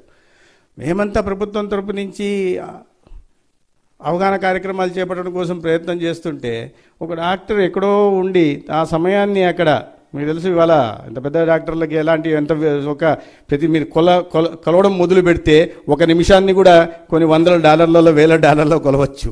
కానీ ఇక్కడికి వచ్చి అవగాహన కల్పించే విషయం వారు చెప్పడం, చిన్న విషయాలను చెప్పే ప్రయత్నం, మహిళల హైజీన్ గురించి చెప్పడం, లేదా ఎందుకు 1600 మంది ప్రతిరోజు చనిపోతున్నారు క్యాన్సర్ కారణంగా ఈ దేశంలో అని చెప్పడం, దాంట్లో 200 మంది సర్వైకల్ క్యాన్సర్ ద్వారా చనిపోతున్నారు, వాటిని నివారించడానికి అవకాశం ఉన్న 80% క్యాన్సర్లు నివారించవచ్చు అని వారు ప్రజల్లోకి చెప్పే ప్రయత్నం చేస్తున్నారు. అవసరం లేదు, కానీ ప్రజల్లో అవగాహన కల్పించాలా, తనకు జన్మనిచ్చిన ప్రాంతం తనకి గుర్తింపు ఇచ్చిన ప్రాంతం, ఈ ఊరికి వచ్చి చెప్పాలనే విషయాన్ని వారు చేస్తున్నారు. నేను అనేక సందర్భాల్లో వారి ఇంటర్వ్యూలు వింటూ ఉన్నాను. అయితే సార్ మీకు నేను విషయం చెప్పాలి. నేను కూడా నాకు చిన్న మీరు you got emotional when you are talking about your mother sir. Even I go nostalgic when I think of my mother, because I lost my mother 30 years back to pancreas cancer. And my sister, she was eldest in the family, and she literally brought me up. She passed away 25 years back to breast cancer. So even I go nostalgic at times, I get emotional when I think those things. కానీ ఆ రోజు మా పరిస్థితులు ఇది లేదు. ఎందుకంటే ఒక వ్యక్తి క్యాన్సర్ బారిన పడితే ఒక కుటుంబంలో, ఆ కుటుంబం వాళ్ళు శారీరకంగా బాధపడుతుంటారు, కానీ మనం కూడా మానసికంగా బాధపడుతుంటాం. ఆ మానసిక వేదన మాటల్లో చెప్పలేంది. ఎందుకంటే మనిషికి నిస్సహాయ పరిస్థితికి మించిన దౌర్భాగ్యం ఈ దేశంలో ఎవరికీ ఉండదు. నిస్సహాయం, నువ్వు ఏం చేయలేవు. నీ కళ్ళ ముందు చూస్తున్నావు, వాళ్ళు శారీరకంగా బాధపడుతున్నారు, నువ్వు మానసికంగా వేదన చెందుతున్నావు, కానీ ఆ క్యాన్సర్తో పోరాడలేవు, దాన్ని ఏం చేయలేవు. ఆ పరిస్థితి అంతకన్నా నిస్సహాయ పరిస్థితి. ఆ పరిస్థితుల నుంచి నేను కూడా వచ్చినవాడిని. డాక్టర్ గారు, అయితే మా పరిస్థితి మీకు ఇంకో విషయం చెప్పాలి. ఆ క్యాన్సర్తో పోరాటం చేయగలమే, కానీ ఈ రాష్ట్రంలో ఒక పొలిటికల్ క్యాన్సర్ కూడా ఉంది. అది నేను ఇక్కడ ప్రస్తావించదలుచుకోలే, అందరికీ అర్థమైపోయింది ఆ విషయం. అయితే దాన్ని దృష్టిలో పెట్టుకొని నాకు ఈ శాఖ అవకాశం ఇచ్చినప్పటి నుంచి గౌరవ ముఖ్యమంత్రి గారు నిత్యం సమీక్షలు నిర్వహిస్తూ ఉన్నారు. ఉదాహరణకి ఈరోజు కూడా సమీక్ష నేను గతంలో విన్నాను. ఎందుకంటే నేను అక్కడ ఢిల్లీలో ఉన్నాను, పనిచేశాను. చంద్రబాబు నాయుడు గారు దీంట్లో పనిచేయడం ఎంత కష్టమో వినున్నాను. కానీ వచ్చిన తర్వాత ఇప్పుడు అనుభవంలో తెలుస్తూ ఉంది. ప్రతి వారం సమీక్షలు జరపడం, అదేమైంది, ఇదేమైంది, దాని మీద ఏమైంది, దీన్ని ఎందుకు వాడట్లేదు, దీని ఈ రకంగా ఎందుకు ఆలోచించట్లేదు, మేమేదో ఒకటి అనుకుని వెళ్తాం, ఇది అని సరే ఇది అని చెప్పడానికి వెళ్తాం. GBs for Guillain bear syndrome గురించి ఏదో మేము చెప్పడానికి వెళ్ళినప్పుడు ఈ సంఖ్య సరే అని మాట్లాడుతున్నాం. సంఖ్య సరే, ఇది వచ్చింది కదా, అనలిటిక్స్ మీరు ఎందుకు అనలైజ్ చేశారా, దీనికి కారణాల్లోకి డీప్గా వెళ్ళారా, కేస్ టు కేస్ స్టడీ చేశారా అంటే మాకింత సీనియర్ అధికారులు ఉన్నారు, వాళ్ళకు తోచలే. ఇటు నేనంటే అనుభవ రాహిత్యం అనుకుందాం. నా వరకు నేను కొద్దిగా సేఫ్టీగా ఉండాలి కాబట్టి, సేఫ్ సైడ్ ఉండాలి కాబట్టి అనుభవ రాహిత్యం అనుకుందాం. కానీ ఎవరు ఆలోచించలే. కానీ దానికి పోనీ ఖాళీగా కూర్చో ఉన్నారా? మేము ఒక శాఖని చూడ్డానికి, నియంత్రించడానికి, శాఖకు సంబంధించిన పనులు చూడడానికి ఏదో ప్రపంచ భారం అంతా భుజాల మీద మోస్తున్నట్టు మేము అనుకుంటుంటే, మొత్తం 24 శాఖలను రోజు చూస్తూ మళ్ళీ వెంటనే అంటే అంత ప్రెజెన్స్ ఆఫ్ మైండ్ వెంటనే ఇది ఇలా చేసి ఉండొచ్చు కదా, అలా చేసి మేము బయటకు వచ్చి అది కరెక్టే కదా, మరి నీకు ఆలోచన రాలే, మీకు రాలే, నాకు రాలే అనుకొని సరే ఒకరినొకరు అనుకొని వెళ్ళిపోయాం. ఆ పరిస్థితులు ఉన్నాయి. అయితే దీంట్లో భాగంగా క్యాన్సర్ మీద కూడా వారి సమీక్ష నిర్వహించినప్పుడు ఈ రాష్ట్రంలో ప్రతి ఒక్కరు కూడా, ఎందుకంటే NCD non communicable diseases 3.0 survey చేస్తున్నాం. దాంట్లో ఏంటంటే హైపర్ టెన్షన్కి, డయాబెటీస్ చేస్తున్నాం. దాంట్లో క్యాన్సర్ని కూడా జోడించాలని చెప్పడం, క్యాన్సర్ జరుగుతుంది. మరీ ముఖ్యంగా 18 సంవత్సరాలు పైబడిన అమ్మాయిల నుంచి మొదలు పెట్టాలని, వాళ్ళందరికీ బ్రెస్ట్ క్యాన్సర్ పరీక్షలు కూడా నిర్వహించాలని చెప్పడం జరిగింది వారు. దాంట్లో భాగంగానే మేము ఇప్పటికీ పోయిన సంవత్సరం నవంబర్ 14వ తేదీ ఈ మిగతా డయాబెటీస్కి, హైపర్ టెన్షన్ చేస్తూ క్యాన్సర్ ప్రధాన కారణం. ఎందుకంటే చెప్పారు డాక్టర్ గారు, ఎటువంటి గ్లోబల్ క్యాన్సర్ అబ్జర్వేటరీలో 2022లో 19.8 మిలియన్ న్యూ కేసెస్ వచ్చాయి. ఆల్మోస్ట్ 1 మిలియన్ కేసెస్ మన దేశంలో కూడా వచ్చాయి. 19.9 million cases worldwide. India had witnessed new cases of almost 1 million. And Andhra Pradesh, and the one year alone, 73,356 cases, and 41,000 people have died because of the cancer. You can imagine the magnitude of cancer, how it is literally killing the society. ఆ పరిస్థితులు అందుకని పరీక్షలు ముందు ఏవి ఎప్పుడు చెప్తుంటారు, preventive measures, curative measures తీసుకోవాలి, అనలిటిక్స్లోకి వెళ్ళండి అని. కాబట్టి ఈ పరీక్షలు నిర్వహించే ప్రయత్నం చేస్తున్నాం. 4,10,00,000 మందికి ప్రధానంగా వస్తున్న క్యాన్సర్ అయితే దాదాపు 70% కేసెస్ ఏంటంటే oral cancer, breast cancer, cervical cancer వస్తున్నాయి. కాబట్టి వాటిని దృష్టిలో పెట్టుకొని 4,10,00,000 మంది ఆంధ్రప్రదేశ్లో ఉన్న వాళ్ళకి క్యాన్సర్ పరీక్షలు మొదలు పెడితే ఇవాళ దాకా 1,49,00,000 మందికి స్క్రీనింగ్ చేయడం జరిగింది. ఓరల్ క్యాన్సర్కి, oral and breast and cervical cancer. అయితే ఓరల్ క్యాన్సర్కి ఈ oral cancers cases suspected cases, ఎందుకంటే మాకు 18,000 హెల్త్ ప్రొఫెషనల్స్ దీంట్లో ఉన్నారు.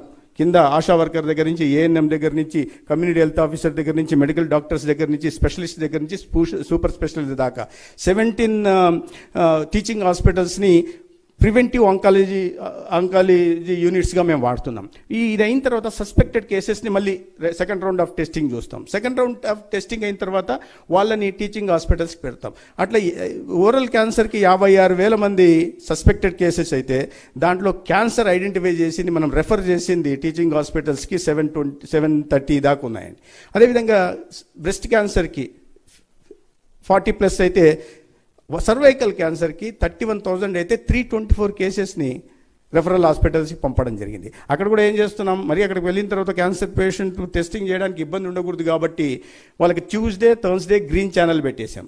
ఒక ఓపీకి 222 బ్రాండింగ్ ఇచ్చాం. ఇవన్నీ నిరంతరం ముఖ్యమంత్రి గారు చేస్తున్న సమీక్షల కారణంగా ప్రజలు ఇవాళ వాళ్ళ ఇంటి దగ్గరికి డోర్ టు డోర్ ఎవరు ఎక్కడికి రానవసరం లే, డోర్ టు డోర్ వెళ్ళి చేస్తున్నాం. ఓరల్కి బ్రెస్ట్ కేసే డోర్ టు డోర్ ఉంది, ఎందుకంటే హోమీ బాబా ఇన్స్టిట్యూట్తో మాకు కొలాబరేషన్ ఉంది కాబట్టి వాళ్ళ దీని ప్రకారం మేము చేస్తున్నాం. ఒక్క ప్రాబ్లం ఏమొస్తుందంటే సర్వైకల్ ప్రాబ్లం, స్టిగ్మా, ఆ సోషల్ స్టిగ్మా ఉంటుంది. వాళ్ళు వచ్చేసి ఆయుష్మాన్ ఆరోగ్య మందిర్కో లేదా ప్రైమరీ హెల్త్ సెంటర్కి వచ్చి టెస్టింగ్ చేసుకోవడానికి ముందుకు రావట్లా. దాని కారణంగా ఇబ్బందులు. మేము అవగాహన పెంచే ప్రయత్నం చేస్తున్నాం, అనేక రకాలుగా చేస్తున్నాం. ఈజీ ప్రోగ్రామ్ చేస్తున్నాం. మన గౌతమి గారు షీఈస్ క్యాన్సర్ సర్వైవర్, అందుకని ఆమెను తీసుకొచ్చి ప్రయత్నం చేస్తున్నాం. దత్తాత్రేయ గారు మేము అడగకపోయిన అంబాసిడర్ లాగా వారు వచ్చి పనిచేస్తున్నారు. రాబోయే రోజుల్లో కూడా మరింత అవగాహన కలిగించే ప్రయత్నం, ఎందుకంటే prevention is the best. Sir చెప్తుంటారు, అంటే రకరకాల ప్రివెంటివ్స్. దాంట్లో ఒకటి food as medicine. Sir you should listen this. ముఖ్యమంత్రి గారు చెప్పింది food is medicine, medicine is an option అని చెప్పారు. ముందు మీరు ఫుడ్ అంటే ఆహార అలవాట్లు మార్చుకోండి, జీవనశైలి మార్చుకోండి, ఆహార అలవాటు అనుకోండి. సింగిల్ యూజ్ ప్లాస్టిక్ గురించి మనం మాట్లాడుతాం, అనేక రకాలు మాట్లాడుతున్నాం, తెలుసు ఇవన్నీ గతంలో మనం పాటించినవే. వీటిని మార్చుకోవడం వల్ల క్యాన్సర్ని మొదట్లోనే నివారించుకోవచ్చు, లేదా ప్రాథమిక దశలోనే మనం చేస్తున్న స్క్రీనింగ్ ద్వారా గుర్తిస్తే వాటిని తర్వాత స్టేజెస్కి వెళ్లకుండా చేసుకోవచ్చు. చాలా క్యాన్సర్స్ క్యూరబుల్. ఇవాళ 70, ఈరోజు కూడా ఇంటర్వ్యూలో చదివాను నేను. నా ఐడియా ఏదో 65% క్యాన్సర్స్ ఆర్ క్యూరబుల్ అని అనుకుంటున్నా. బట్ డాక్టర్ గారు చెప్తున్నారు almost 80% of the cancers are curable now. Almost again ఆ పర్సంటేజ్ ప్రివెంటబుల్ కూడా. ఇంకా సరే జీన్స్తో వస్తున్న ఏదన్నా ఉంటే దానికి కూడా ఇప్పుడు India is taking many measures also for genome sequencing. వాటి మీద కూడా పోతా ఉంది. కేంద్ర ప్రభుత్వం కూడా వీటి మీద ప్రత్యేక దృష్టి పెట్టి ఇవాళ ప్రపంచవ్యాప్తంగానే కాకుండా మన దేశంలో క్యాన్సర్ బారిన పడి ప్రాణాలు కోల్పోతున్న వారి సంఖ్యను దృష్టిలో పెట్టుకుని వారిని కాపాడుకోవడం కోసం ఇటీవల 36 రకాల ఎక్స్పెన్సివ్ డ్రగ్స్కి బేసిక్ కస్టమ్స్ డ్యూటీ నుంచి పూర్తిగా తొలగించారు. 3 రకాల డ్రగ్స్కి GST తగ్గించే ప్రయత్నం చేశారు. ఎందుకంటే చాలా అతి ఖరీదైన మందులు, వాటిని ఇవాళ 100 రూపాయలు దాన్ని 30 రూపాయలు తీసుకొచ్చే ప్రయత్నం చేస్తున్నారు. ఎందుకంటే పేద తరగతి వాళ్ళకి ఎలాగూ వీటి ద్వారా ఎన్టీఆర్ వైద్య సేవ ద్వారా అవసరమైన వైద్యం అందిస్తున్నాం. అయినప్పటికీ మధ్యతరగతి వారికి ఇతరత్ర కూడా ఇబ్బందులు ఉంటాయి కాబట్టి వాటిని కూడా దృష్టిలో పెట్టుకుని కేంద్ర ప్రభుత్వం కూడా చర్యలు తీసుకుంటుంది. ఈ రాష్ట్రంలో కూడా నేను మళ్ళీ చెప్తున్నాను, ఇవాళ ఈ ఎన్టీఆర్ వైద్య సేవలు అయితే ఉన్నాయో గతంలో కూడా 5 లక్షలకు వాడికి పరిమితం అయితే ఇవాళ వాటిని 25 లక్షల దాకా ఎన్టీఆర్ వైద్య సేవ ద్వారా ప్రతి పేదకి ఆలోచిస్తూ వచ్చాం. 1,43,00,000 కుటుంబాలు ఉంటే వారి గురించి ఆలోచిస్తాం ఇన్నాళ్ళు. మొన్న సడన్గా అన్నారు లేదు మధ్యతరగతికి కూడా ఇవ్వాలి.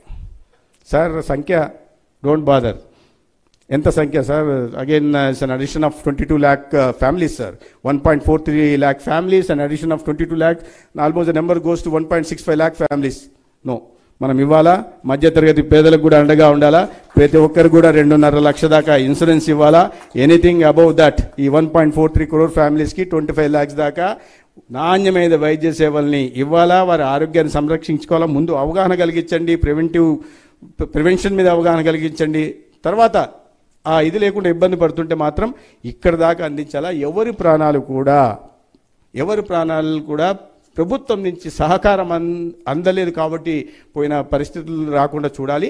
అయితే చెప్పారు సార్, కానీ మేము ఈ క్రమంలో 5 సంవత్సరాల్లో జరిగిన విధ్వంసాన్ని సరి చేసుకుంటూ రావాల్సిన పరిస్థితి వస్తుంది. Sir this is not the right platform to speak about politics, but I'm compelled to sir. విధ్వంసాన్ని చేసుకున్నాయి. ఎక్కడైనా ఆరోగ్య శాఖ మీద అప్పులు మీరు ఎక్కడన్నా ఎవరన్నా చూసారా? 6,500 కోట్ల అప్పుతో మేము శాఖలోకి వచ్చాం.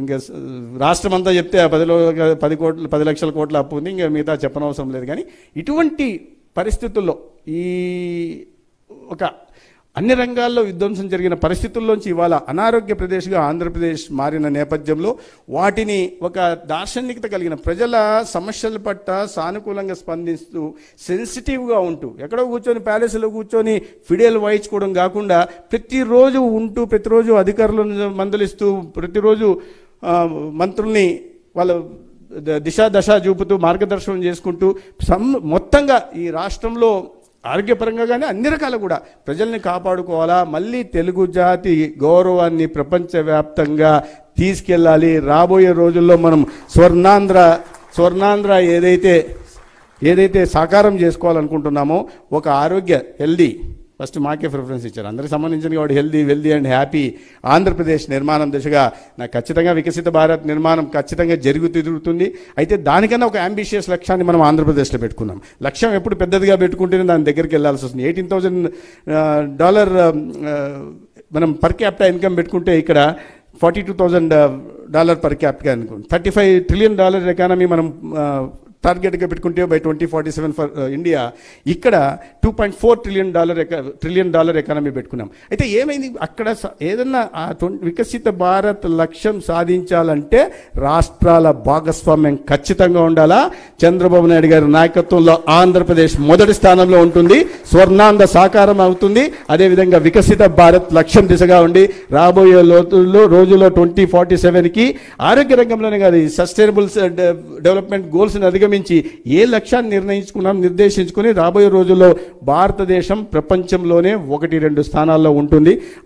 అటువంటి నాయకత్వం ఇవాళ దేశంలో ఉందని తెలియజేసుకుంటూ నాకు ఇవాళ అందరినీ కలిసే అవకాశం కలిగించినందుకు ప్రత్యేకంగా ధన్యవాదాలు తెలియజేసుకుంటూ సెలవు తీసుకుంటాను. భారత్ మాతాకి. ఇప్పుడు ముఖ్యమంత్రి గారి చేతుల మీదుగా గ్రంథావిష్కరణ జరుగుతుంది, ఏర్పాటు జరుగుతుంది. ఈ లోపుగా నేను ఒక చిన్న విషయం చెప్పదలుచుకున్నాను.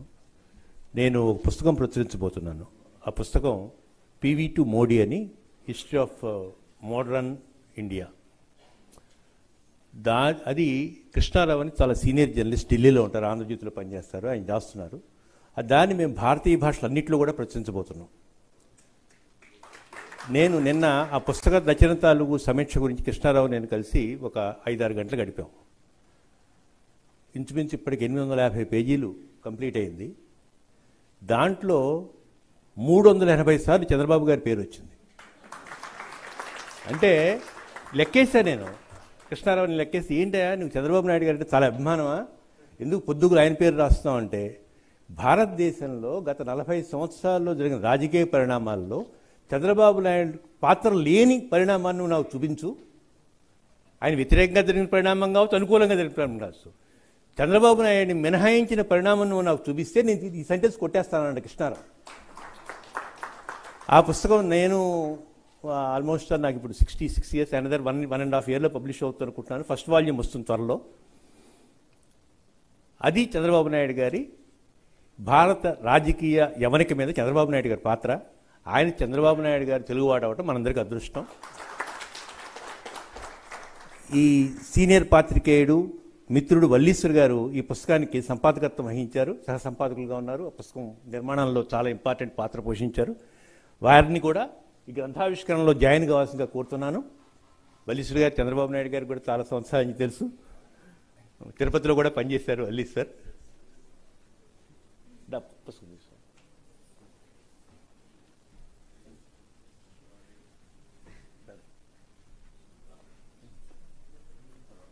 అది మడకసిరి ఎమ్మెల్యే MS రాజు గారు మన వేదిక మీద రావాల్సిందిగా కోరుతున్నాను.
ఈ కార్యక్రమం ప్రారంభం కావడానికి ముందు చందన అనే అమ్మాయి ఇక్కడ భరతనాట్యం చేసింది. ఈ మన్హాటన్ పుస్తకాన్ని చందనకి అందజేయవలసిందిగా ముఖ్యమంత్రి గారిని కోరుతున్నాను. అలాగే ఈ పుస్తకాన్ని ముద్రించడంలో నాకు సహకరించిన మిత్రుడు రైతునేస్తం వెంకటేశ్వరరావుని వేదిక మీదకి రావాల్సిందిగా కోరుతున్నాను. తీసుకోండి.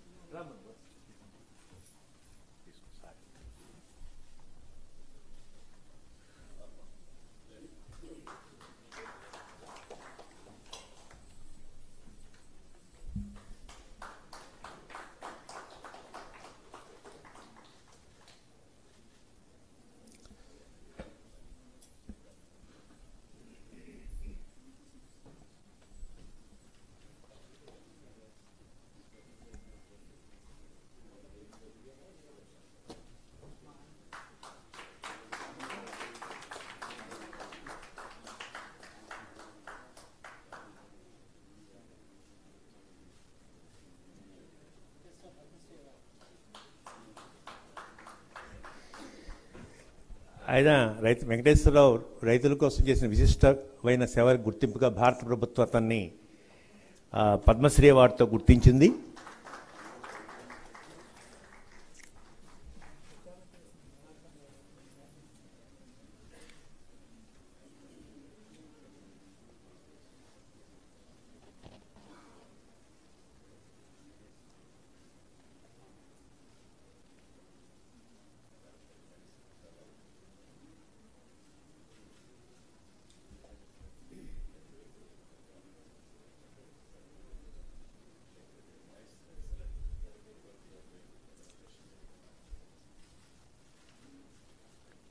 Thank you Venkateswara Rao. ఇప్పుడు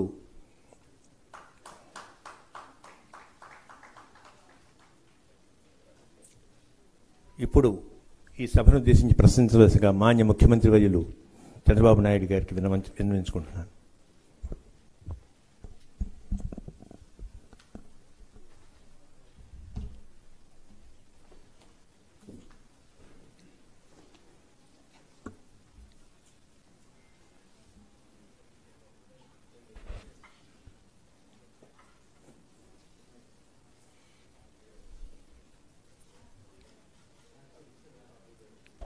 ఒక మంచి కార్యక్రమానికి ఈరోజు నాంది పలికాం. అలాంటి మంచి కార్యక్రమానికి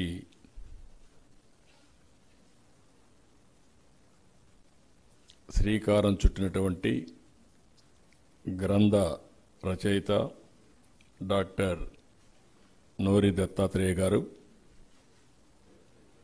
సహచర మంత్రివర్గ సభ్యులు సత్యకుమార్ గారు, పెద్దలు గౌరవనీయులు మండలి బుద్ధప్రసాద్ గారు, గౌరవనీయులు పెద్దలు కొడతాల రామకృష్ణ గారు, ఎంఎస్కో విజయ్ కుమార్ గారు, ఒక మంచి పుస్తకాన్ని దత్తాత్రేయ గారు రాస్తే దాన్ని ప్రచురించడం కూడా అంతే మంచి కార్యక్రమం. అలాంటి పబ్లిషర్ అయినటువంటి విజయ్ కుమార్ గారికి, గౌరవ శాసనసభ్యులు గద్దె రామ్మోహన్ రావు గారు, ఎంఎస్ రాజు గారు, ఇంత మునిపే నేను చెప్పినట్టు ఈరోజు మనం చూస్తే మంటాడా టు మ్యాన్హాటన్ ఫస్ట్ టైం నేను ఆయన ఈ జిల్లాలో పుట్టాడు అనుకున్నాను, కానీ ఎందుకంటే నాకు సుదీర్ఘ పరిచయం ఉంది. మనందరి ప్రియతమ నేత ఎన్టీ రామారావు గారి కుటుంబంతో సన్నిహిత సంబంధాలున్న వ్యక్తి నోరి దత్తాత్రేయ గారు. నాకు తెలుగుదేశం పార్టీ అధికారంలోకి వచ్చినప్పటి నుంచి మేము కలుస్తూ ఉండేవాళ్ళం, మాట్లాడుతూ ఉండేవాళ్ళం. ఆ విధంగా చాలా చనువు పరిచయం ఉంది. చాలామంది చెప్పారు, ఈరోజు ఆ రోజు కాలంలో మనం చూస్తే పెద్ద పెద్ద కుటుంబాలు, అదే మాదిరిగా నోరి దత్తాత్రేయ గారు చూస్తే 12వ సంతానం. ఈరోజు మళ్ళీ ఎత్తుక్కుంటున్నాం. 2 పిల్లల కంటే ఎవరైనా ఉన్నారా అంటే ఎక్కడా కనపడడం లేదు, తగ్గిపోయారు. ఇప్పుడు ఈ ఇటీవల కాలంలో మీరు చూస్తే పాపులేషన్ మేనేజ్మెంట్ కోసం ఈరోజు మాట్లాడే పరిస్థితికి వచ్చే కొన్ని అగ్రదేశాలన్నీ కూడా జనాభా తగ్గిపోవడం, మన దేశానికి అడ్వాంటేజ్ ఇంకొక 20 సంవత్సరాలు ఉంటుంది, తర్వాత మనకు కూడా జనాభా తగ్గేదని మొదలు పెడుతుంది. ఇప్పటి నుంచి జాగ్రత్త పడకపోతే ఇబ్బంది పడతామని నేనే స్టార్ట్ చేశాను ఫస్ట్ టైం ఇండియాలో కూడా. మళ్ళీ కరెక్ట్గా 30 సంవత్సరాల కంటే ముందు జనాభా నియంత్రణ మాట్లాడాను,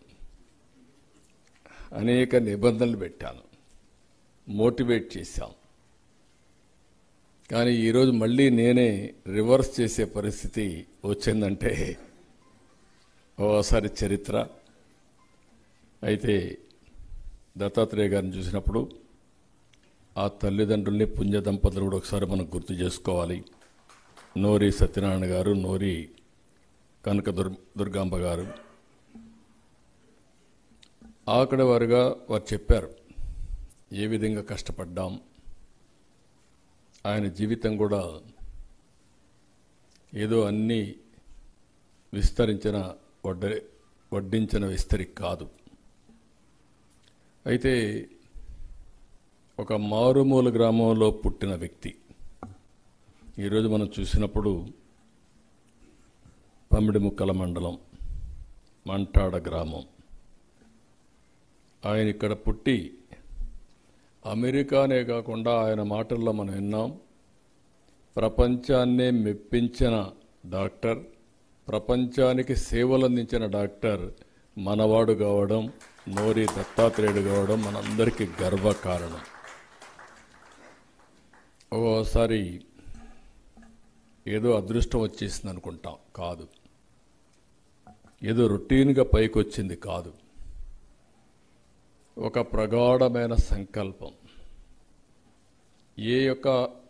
మీరు వ్యక్తుల్ని ఎవరన్నా చూడండి, ఒక వ్యక్తి సంకల్పంతో అచంచలమైన విశ్వాసంతో ముందుకెళ్తారు.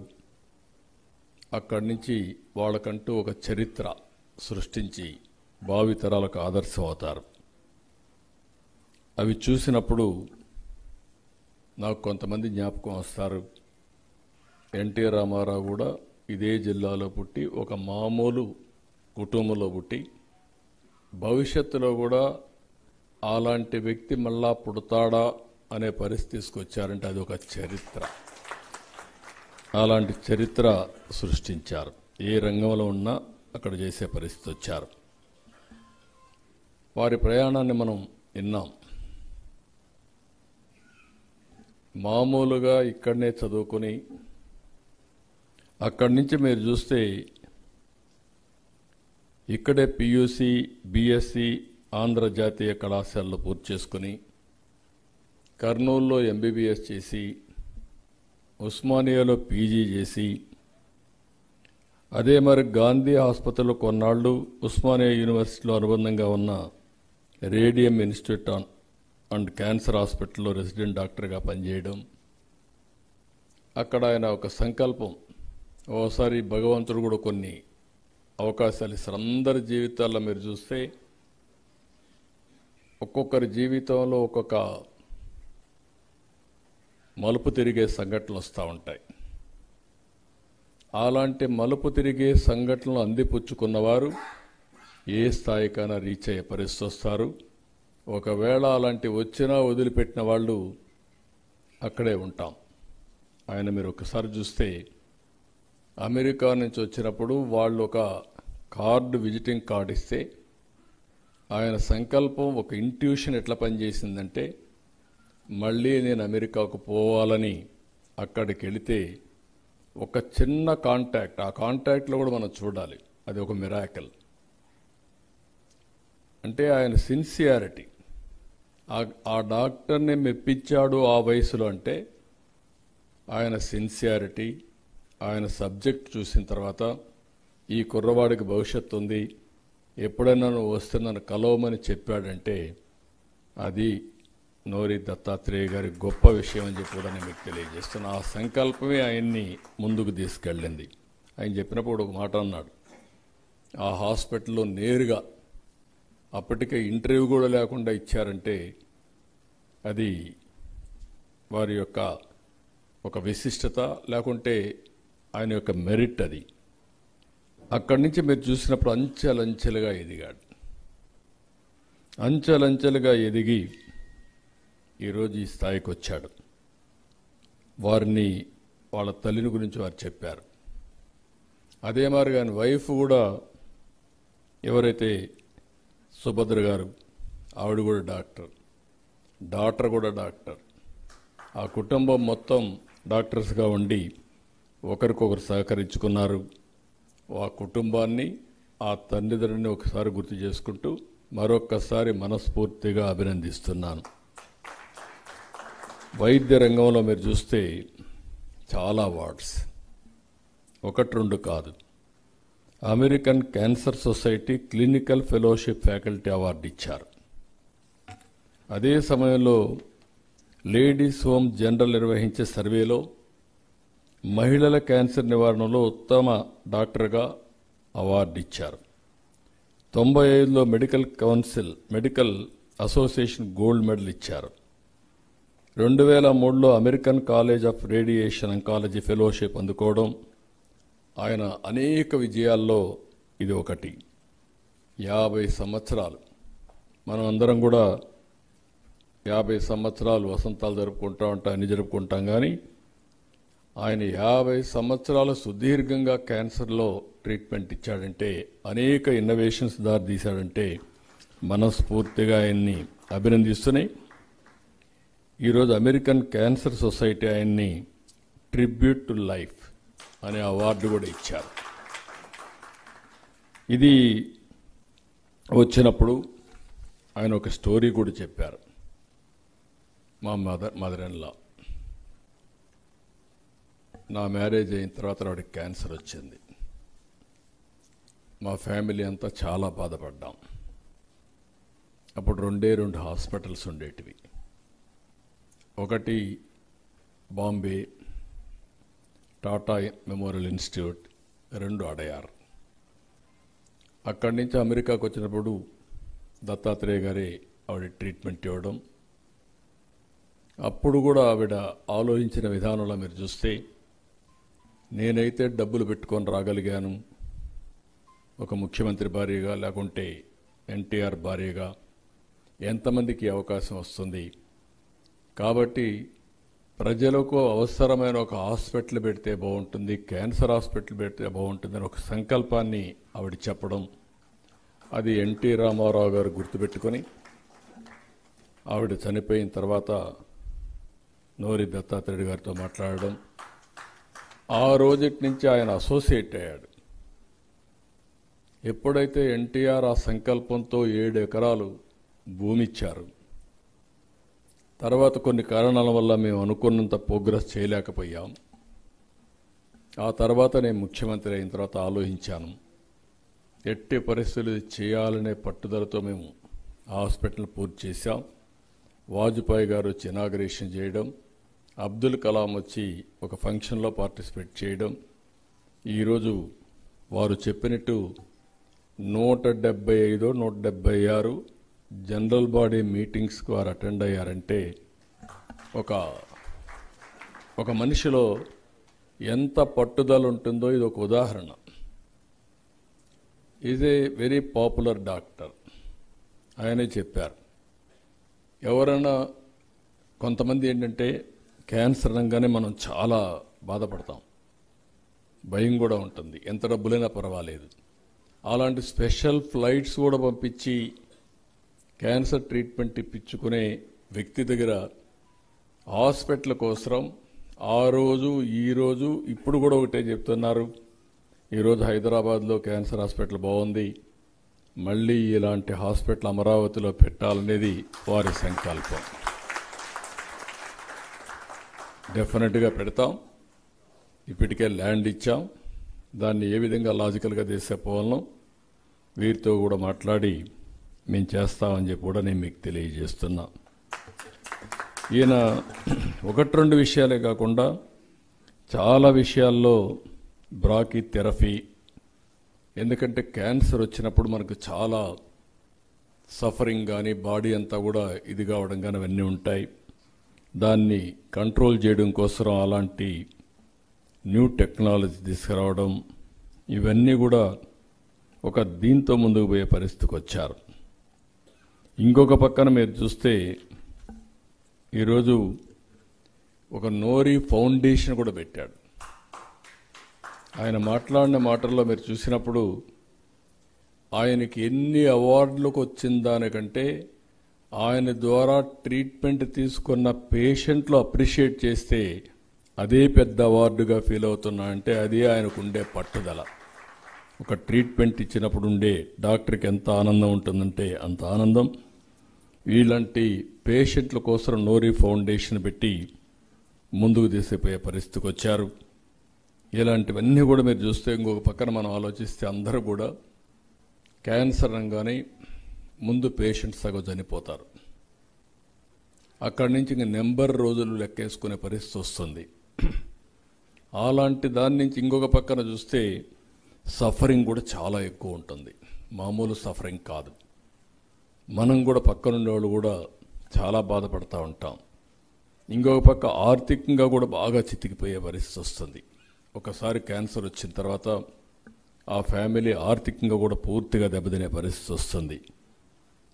వారు చెప్పిన దాని ప్రకారం 22లో మనం చూస్తే 19.9 మిలియన్ క్యాన్సర్ పేషెంట్లు వచ్చారు.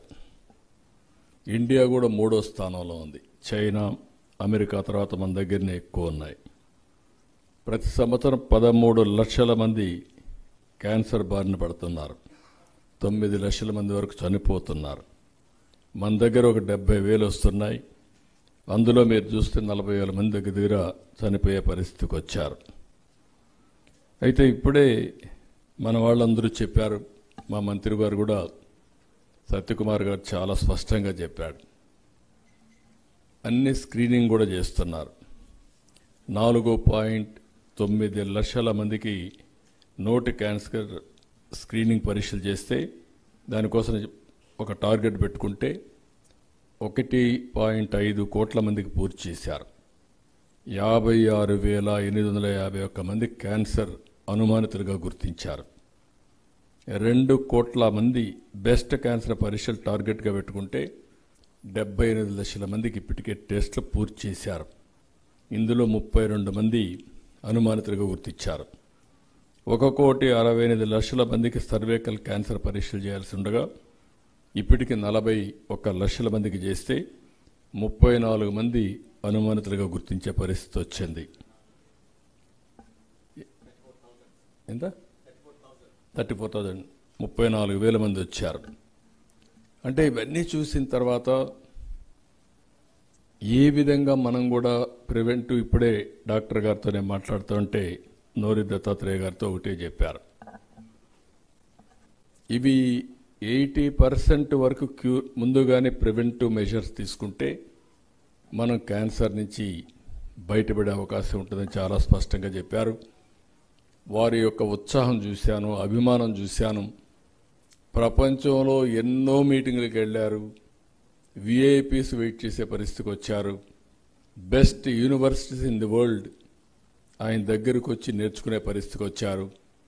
కానీ విజయవాడకు వచ్చిన తర్వాత, ఈ పుట్టిన జన్మభూమిని చూసిన తర్వాత చాలా ఆనందం పడుతూ పులకించిపోయే పరిస్థితికి వచ్చారు. నా గడ్డ పైన, నా జన్మభూమి పైన నేను ఈ పుస్తకం రిలీజ్ చేస్తున్నానని చెప్పి ఆనందపడే పరిస్థితికి వచ్చారు. అందుకే వారికి ఒక బాధ్యత చెప్తున్నా, ఆంధ్రప్రదేశ్ రాష్ట్రం తరపున క్యాన్సర్ పైన ఆయన అడ్వైజర్గా తీసుకుంటాం, గవర్నమెంట్ అడ్వైజర్గా తీసుకుంటాం. అడ్వైజర్గా తీసుకొని ఆయనకు బాధ్యత చెప్తాం. ఇక్కడే మా సత్యకుమార్ గారు ఉన్నారు. ఇద్దరూ కలిసి ఎంతమందిని మీరు కాపాడగలిగితే, ఎంతమందికి ప్రివెంటివ్ హెల్త్ కింద, ప్రివెన్షన్ కింద చేయగలిగితే అంత మీ ఇద్దరికి పుణ్యం వస్తుంది. కాబట్టి ఇద్దరు కూడా అంకితమైన భావంతో పనిచేయాల్సిన అవసరం ఉంది. One of the best doctor and also best డాక్టరే కాకుండా క్యాన్సర్ అనేది కూడా చేతివాటం అంటారు. మంచి డాక్టర్ అయితే డయాగ్నోసిస్ కూడా పర్ఫెక్ట్గా చేస్తారు. చేయడమే కాకుండా ట్రీట్మెంట్ కూడా హీలింగ్ కూడా చాలా పర్ఫెక్ట్గా ఉంటుంది. అలాంటివి చాలా చేసే అవకాశం వస్తుంది. ఇక్కడ చూసినప్పుడు ఇప్పుడే నేచురల్ ఫార్మింగ్ వెంకటేశ్వరరావు ఒక రైతు పుస్తకాలు మొత్తం తెచ్చాడు. నేను అలాంటి కమిట్మెంట్ ఉండేవాళ్ళు చూసి చాలా ఆనందపడతాను. ఇలాంటి వాళ్ళు ఎంతమంది ఎక్కువ సమాజంలో తయారైతే సమాజానికి అంత ఉపయోగం ఉంటుంది.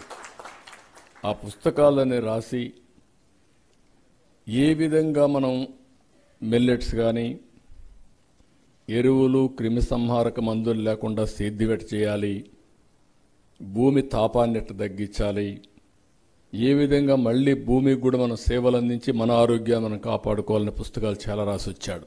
మనస్ఫూర్తిగా అభినందిస్తున్నా. నేను అమెరికాకు పోయినప్పుడు దావోస్లో మాట్లాడుతూ ఉంటే ఒక ఆలోచన వచ్చింది. ఆలోచనలు ఎప్పుడు కూడా అప్పుడప్పుడు వస్తూ ఉంటాయి.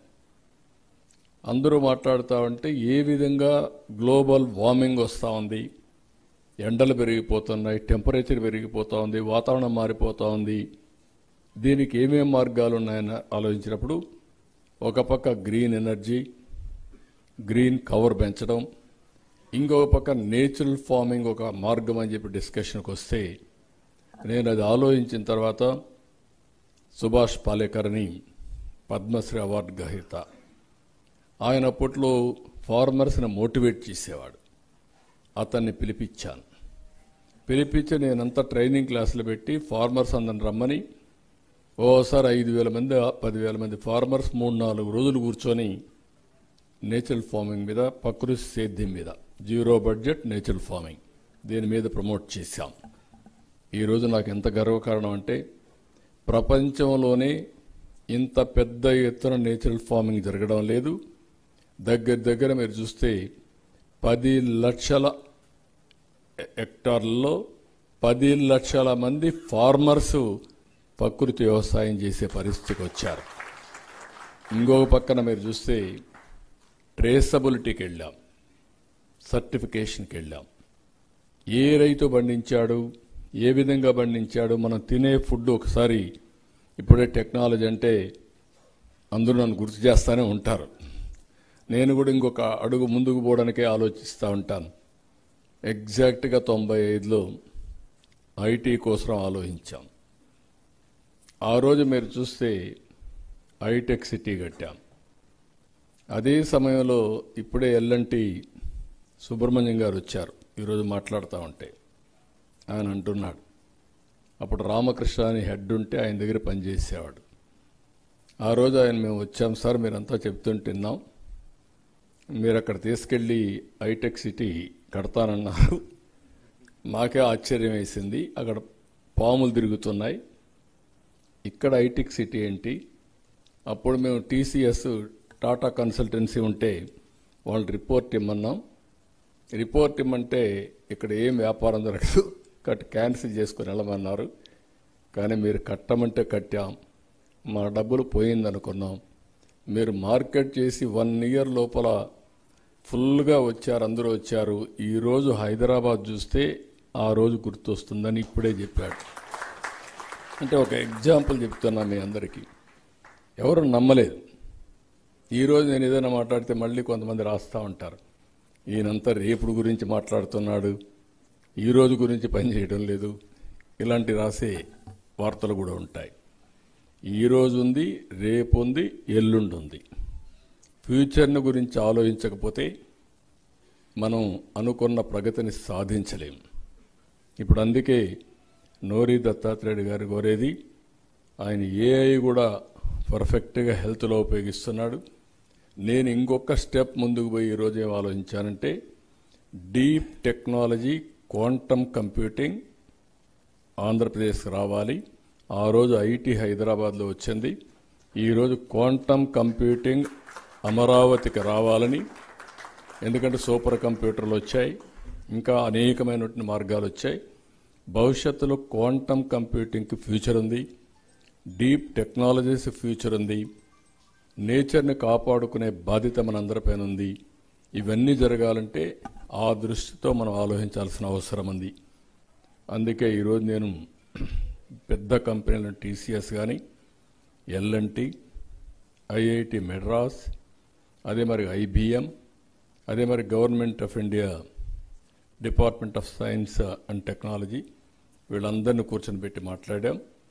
తొందరలోనే ఇక్కడ డీప్ టెక్నాలజీ ఎట్లా వాడాలి, దీనికి రీసెర్చ్ ఎట్లా చేయాలి, క్వాంటమ్ కంప్యూటింగ్ ఎట్లా రావాలి, అవన్నీ వర్కౌట్ చేస్తున్నాం. భవిష్యత్తులో ఇప్పుడు అందరూ మాట్లాడేస్తున్నారు ఏఐ కూడా. ఒకప్పుడు ఏఐ అంటే ఫోన్ అంటే తెలియని వాళ్ళు ఇప్పుడు ఏఐ మాట్లాడే పరిస్థితికి వచ్చాం. అది రియాలిటీ. భవిష్యత్తులో కూడా ఇంకా చాలా ముందుకు పోవాలంటే ఈ ప్రాంతం టెక్నాలజీ అడాప్ట్ చేసుకోవాల్సిన అవసరం ఉంది. ఈ సందర్భంగా నేను ఒక విషయం మీ అందరికీ చెప్తున్నాను. Punjab one of the best state. పంజాబ్లో ఉండే వాళ్ళందరూ కూడా దేశభక్తితో దేశాన్ని రక్షించడానికి ఆర్మీకి వెళ్తారు. రెండోది, దేశానికి అన్నం పెట్టిన రాష్ట్రం పంజాబ్, వీట్ కానీ గోధుమలు కానీ. కానీ ఆ రాష్ట్రంలో ఎక్కువ ఫెర్టిలైజర్స్ వేసి, పెస్టిసైడ్స్ వేసి, ఈరోజు మీరు చూస్తే ఢిల్లీకి ఎవ్రీడే ఒక ట్రైన్ వస్తుంది క్యాన్సర్ పేషెంట్స్తో. Can you imagine? ఒకప్పుడు బీహార్ నుంచి ఒక ట్రైన్ ఢిల్లీకి వచ్చేది. ఆ ట్రైన్ దేనికంటే లేబర్ని తీసుకొని వస్తుంది, మళ్ళీ సాయంత్రం వెళ్తూ ఉంటుంది. అలాంటిది ఈరోజు దేశం నష్టపోయే విధంగా పంజాబ్లో జరిగే పరిస్థితి వచ్చింది. అందుకే అప్పుడప్పుడు ఇంత మునిపే మా మంత్రి అన్నాడు, నేను చాలా స్పష్టంగా చెప్పాను, food as a medicine, kitchen as a pharmacy. కాబట్టి ఈ రెండు కానీ మనం ఫాలో అయితే చాలా వరకు సమస్యలు పరిష్కారం అయ్యే పరిస్థితి వస్తుంది. పొగాకు కానీ, మద్యం కానీ, ఇవన్నీ కూడా ఇది చేయాల్సిన అవసరం ఉంది. ఈరోజు డాక్టర్ గారికి ఎన్ని చెప్పినా మన ఆరోగ్యం మన చేతుల్లో ఉంది. మీకు క్యాన్సర్ వస్తే డాక్టర్ ట్రీట్మెంట్ ఇస్తాడు తప్ప క్యాన్సర్ రాకుండా చేసుకోవడం అనేది మన చేతుల్లో ఉంది. ఆ విషయం మీరందరూ గుర్తుపెట్టుకోవాల్సిందిగానే మిమ్మల్ని కోరుతున్నాం. ఎక్కడికి పోయినా ఇప్పుడు జంక్ ఫుడ్ తినడం, ఫాస్ట్ ఫుడ్ తినడం, విపరీతంగా ఈ యొక్క పెస్టిసైడ్స్ అన్ని వాడడం, ఇవన్నీ చాలా సమస్యలు వచ్చే పరిస్థితి వస్తుంది. ఇవన్నీ కూడా మన యొక్క లైఫ్ స్టైల్ కూడా మనం మార్చుకోవాల్సిన అవసరం ఉంది. అందుకే నేను పెద్ద ఎత్తున ఈ 4-5 సంవత్సరాల్లో 50 లక్షల ఎకరాల్లో నేచురల్ ఫార్మింగ్ వస్తుంది, ప్రకృతి సేద్యం వస్తుంది. దానికి చిరునామాగా మన రాష్ట్రం ఉంటుంది, దానికి సర్టిఫికేషన్ ఉంటుంది, ఇంకో పక్కన ట్రేసబిలిటీ ఉంటుంది. ఎక్కడ పండింది, ఏ రైతు పండించాడు, ఏ విధంగా వ్యవసాయం చేశాడు, అవన్నీ డీటెయిల్స్ ఉంటాయి. ఆ డీటెయిల్స్తో సమానంగా మళ్ళీ మీకు ఇది ఆర్గానిక్ ఫుడ్డా లేదా అని సర్టిఫికేషన్ కూడా ఇస్తుంది. కాబట్టి అలాంటి వ్యవస్థకు శ్రీకారం చుడుతున్నామని చెప్పి కూడా నేను మీకు తెలియజేస్తున్నా. ఈరోజు ఒక మంచి పుస్తకం, నేను వారిని చాలా మనస్ఫూర్తిగా అభినందిస్తున్నా. వారి చరిత్ర తెలియాల్సిన అవసరం ఉంది, భావితరాలు గుర్తుపెట్టుకోవాల్సిన అవసరం ఉంది. ఒక వ్యక్తి సాధారణ కుటుంబంలో పుట్టి ఒక సంకల్పంతో అసాధారణమైన వ్యక్తిగా తయారయ్యే దాంట్లో నోరి దత్తాత్రేయుడు గారు ఒక్కరు. ఆ విషయం మనం గుర్తుపెట్టుకోవాల్సిన అవసరం ఉంది. అలాంటి వ్యక్తి మళ్ళీ మన రాష్ట్రం కోసం, పుట్టిన భూమి కోసం ఇక్కడ నేను సేవలు అందించాలని ముందుకు వస్తున్నారు. అలాంటి వ్యక్తిని మనందరం కూడా మనస్ఫూర్తిగా స్వాగతం పలకడమే కాకుండా మనస్ఫూర్తిగా అభినందించాల్సిందిగా నేను కోరుతున్నా. ఈరోజు ప్రధానమంత్రి గారు మనం వాచ్ చేస్తున్నాం, Viksit Bharat 2047 India will be number 1 or 2. ఈరోజు మీరు చూస్తే ఇండియా ఈరోజు పరిస్థితి చూస్తే 5వ అతిపెద్ద ఆర్థిక వ్యవస్థగా ఉన్నాం. ఇది రాబోయే రోజుల్లో ఇంక 2-3 ఏళ్లలో 3వ ప్లేస్కి వస్తాం. రాబోయే 23 ఏళ్లలో నెంబర్ 1, నెంబర్ 2గా ఉంటాం.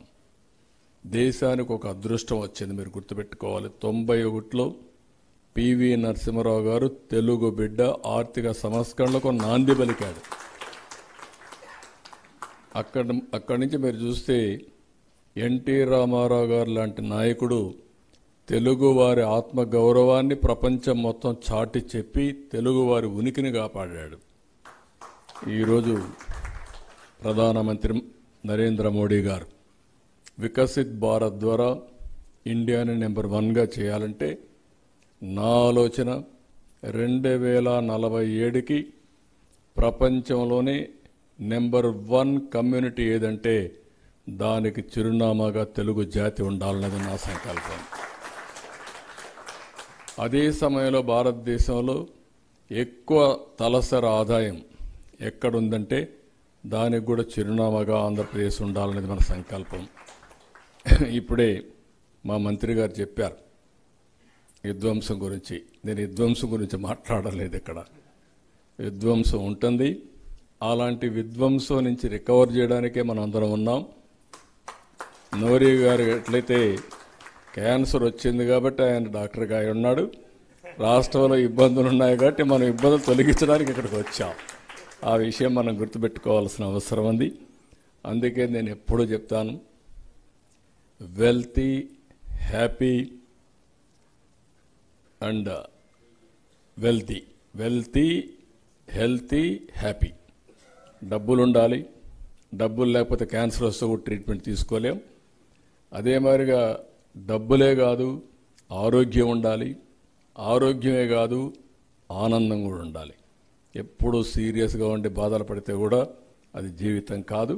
అందుకే ఇవన్నీ రావడానికి నేను కొన్ని ప్రిన్సిపల్స్ పెట్టుకొని పనిచేస్తున్నా. అయితే నేను ఎంత ఫాస్ట్గా పోవాలనుకున్నా మీరు కూడా నాతో నడవాలి.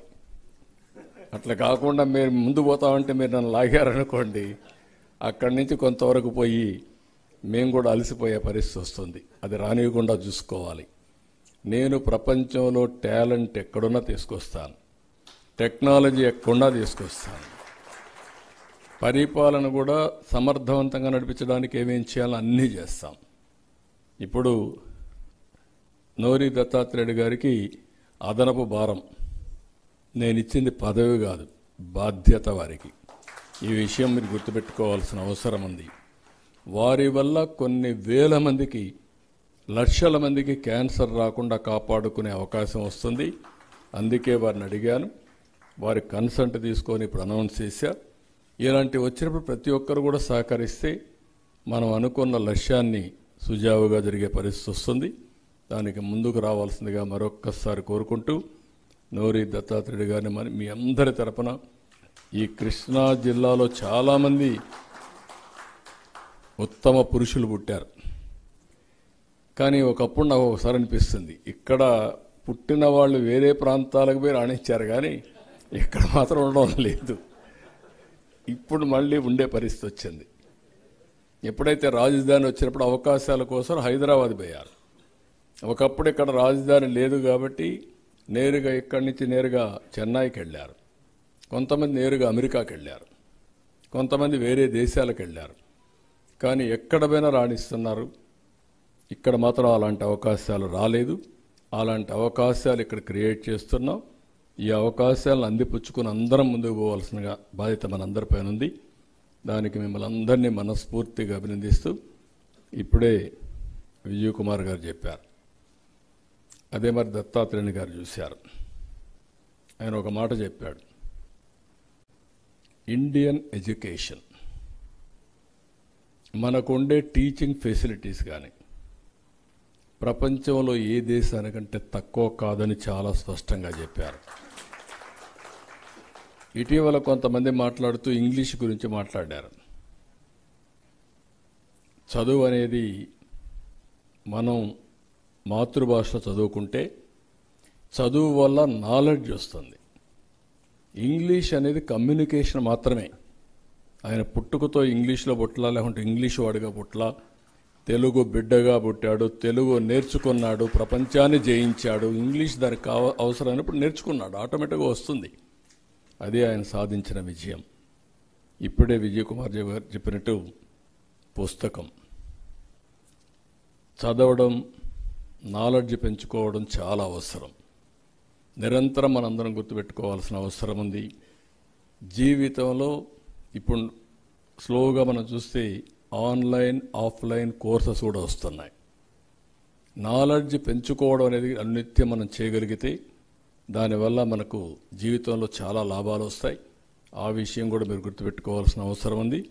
మేము కూడా వీలైనంత వరకు పుస్తకాలే చెప్తున్నాం, కానీ ఇంకా కొంతమంది మేము చెప్పినట్టుకు రావడం లేదు. నేను అందుకే చాలాసార్లు అందరూ చెప్పింది, ఒక మంచి సంస్కారానికి నాందు పలకడం. ఎక్కడికి వచ్చినా కూడా ఫ్లవర్స్ కాకుండా, గార్లెండ్లు కాకుండా చాలా వరకు నివారించాం. ఇంకా ఒక కన్స్ట్రక్టివ్ పర్పస్కి మా దగ్గరికి వచ్చినప్పుడు ఒక పుస్తకం తెచ్చి ఇవ్వడం, ఆ పుస్తకాన్ని లైబ్రరీ పంపించడం, లేకుంటే మీరు ఇచ్చే ప్రతి ఒక్క పైసా పేద ప్రజలకు ఉపయోగపడే విధంగా చేస్తే ఇంకా బాగుంటుంది. అది చేయాల్సిందిగా ప్రతి ఒక్కరిని కోరుకుంటూ, వండర్ఫుల్ ఈవినింగ్, ఒక మంచి కార్యక్రమం. దీనికి అవకాశాన్ని ఇచ్చినటువంటి నోరి దత్తాత్రేయ గారికి మనస్ఫూర్తిగా అభినందిస్తూ, పుస్తకాన్ని కూడా చూశాను, చాలా బ్రీఫ్గా ఉంది. ఓసారి కొంతమంది 1000 పేజీలు వచ్చేస్తాయి, అది ముయ్యాలంటేనే భారంగా ఉంటుంది. అట్లా కాకుండా సింపుల్ బుక్ తెచ్చారు, చాలా అట్రాక్టివ్గా తెచ్చారు. పబ్లిషర్ని కూడా మనస్ఫూర్తిగా అభినందిస్తూ మరొక్కసారి అందరికీ నమస్కారాలు. Good luck, good night. అందరూ ఒక్క నిమిషం కూర్చోండి, ఒక్క నిమిషం. ఇప్పుడు ముందుగా తన దగ్గరికి వచ్చిన వాళ్ళకి పుస్తకాన్ని బొకేని తీసేసి బుకేలుగా ఇవ్వమన్న చంద్రబాబు నాయుడు గారికి నేను కృతజ్ఞతలు తెలియజేస్తున్నాను. ఈ కార్యక్రమానికి వందన సమర్పణ చేయవలసిందిగా మిత్రుడు వల్లీశ్వరిని కోరుతున్నాను.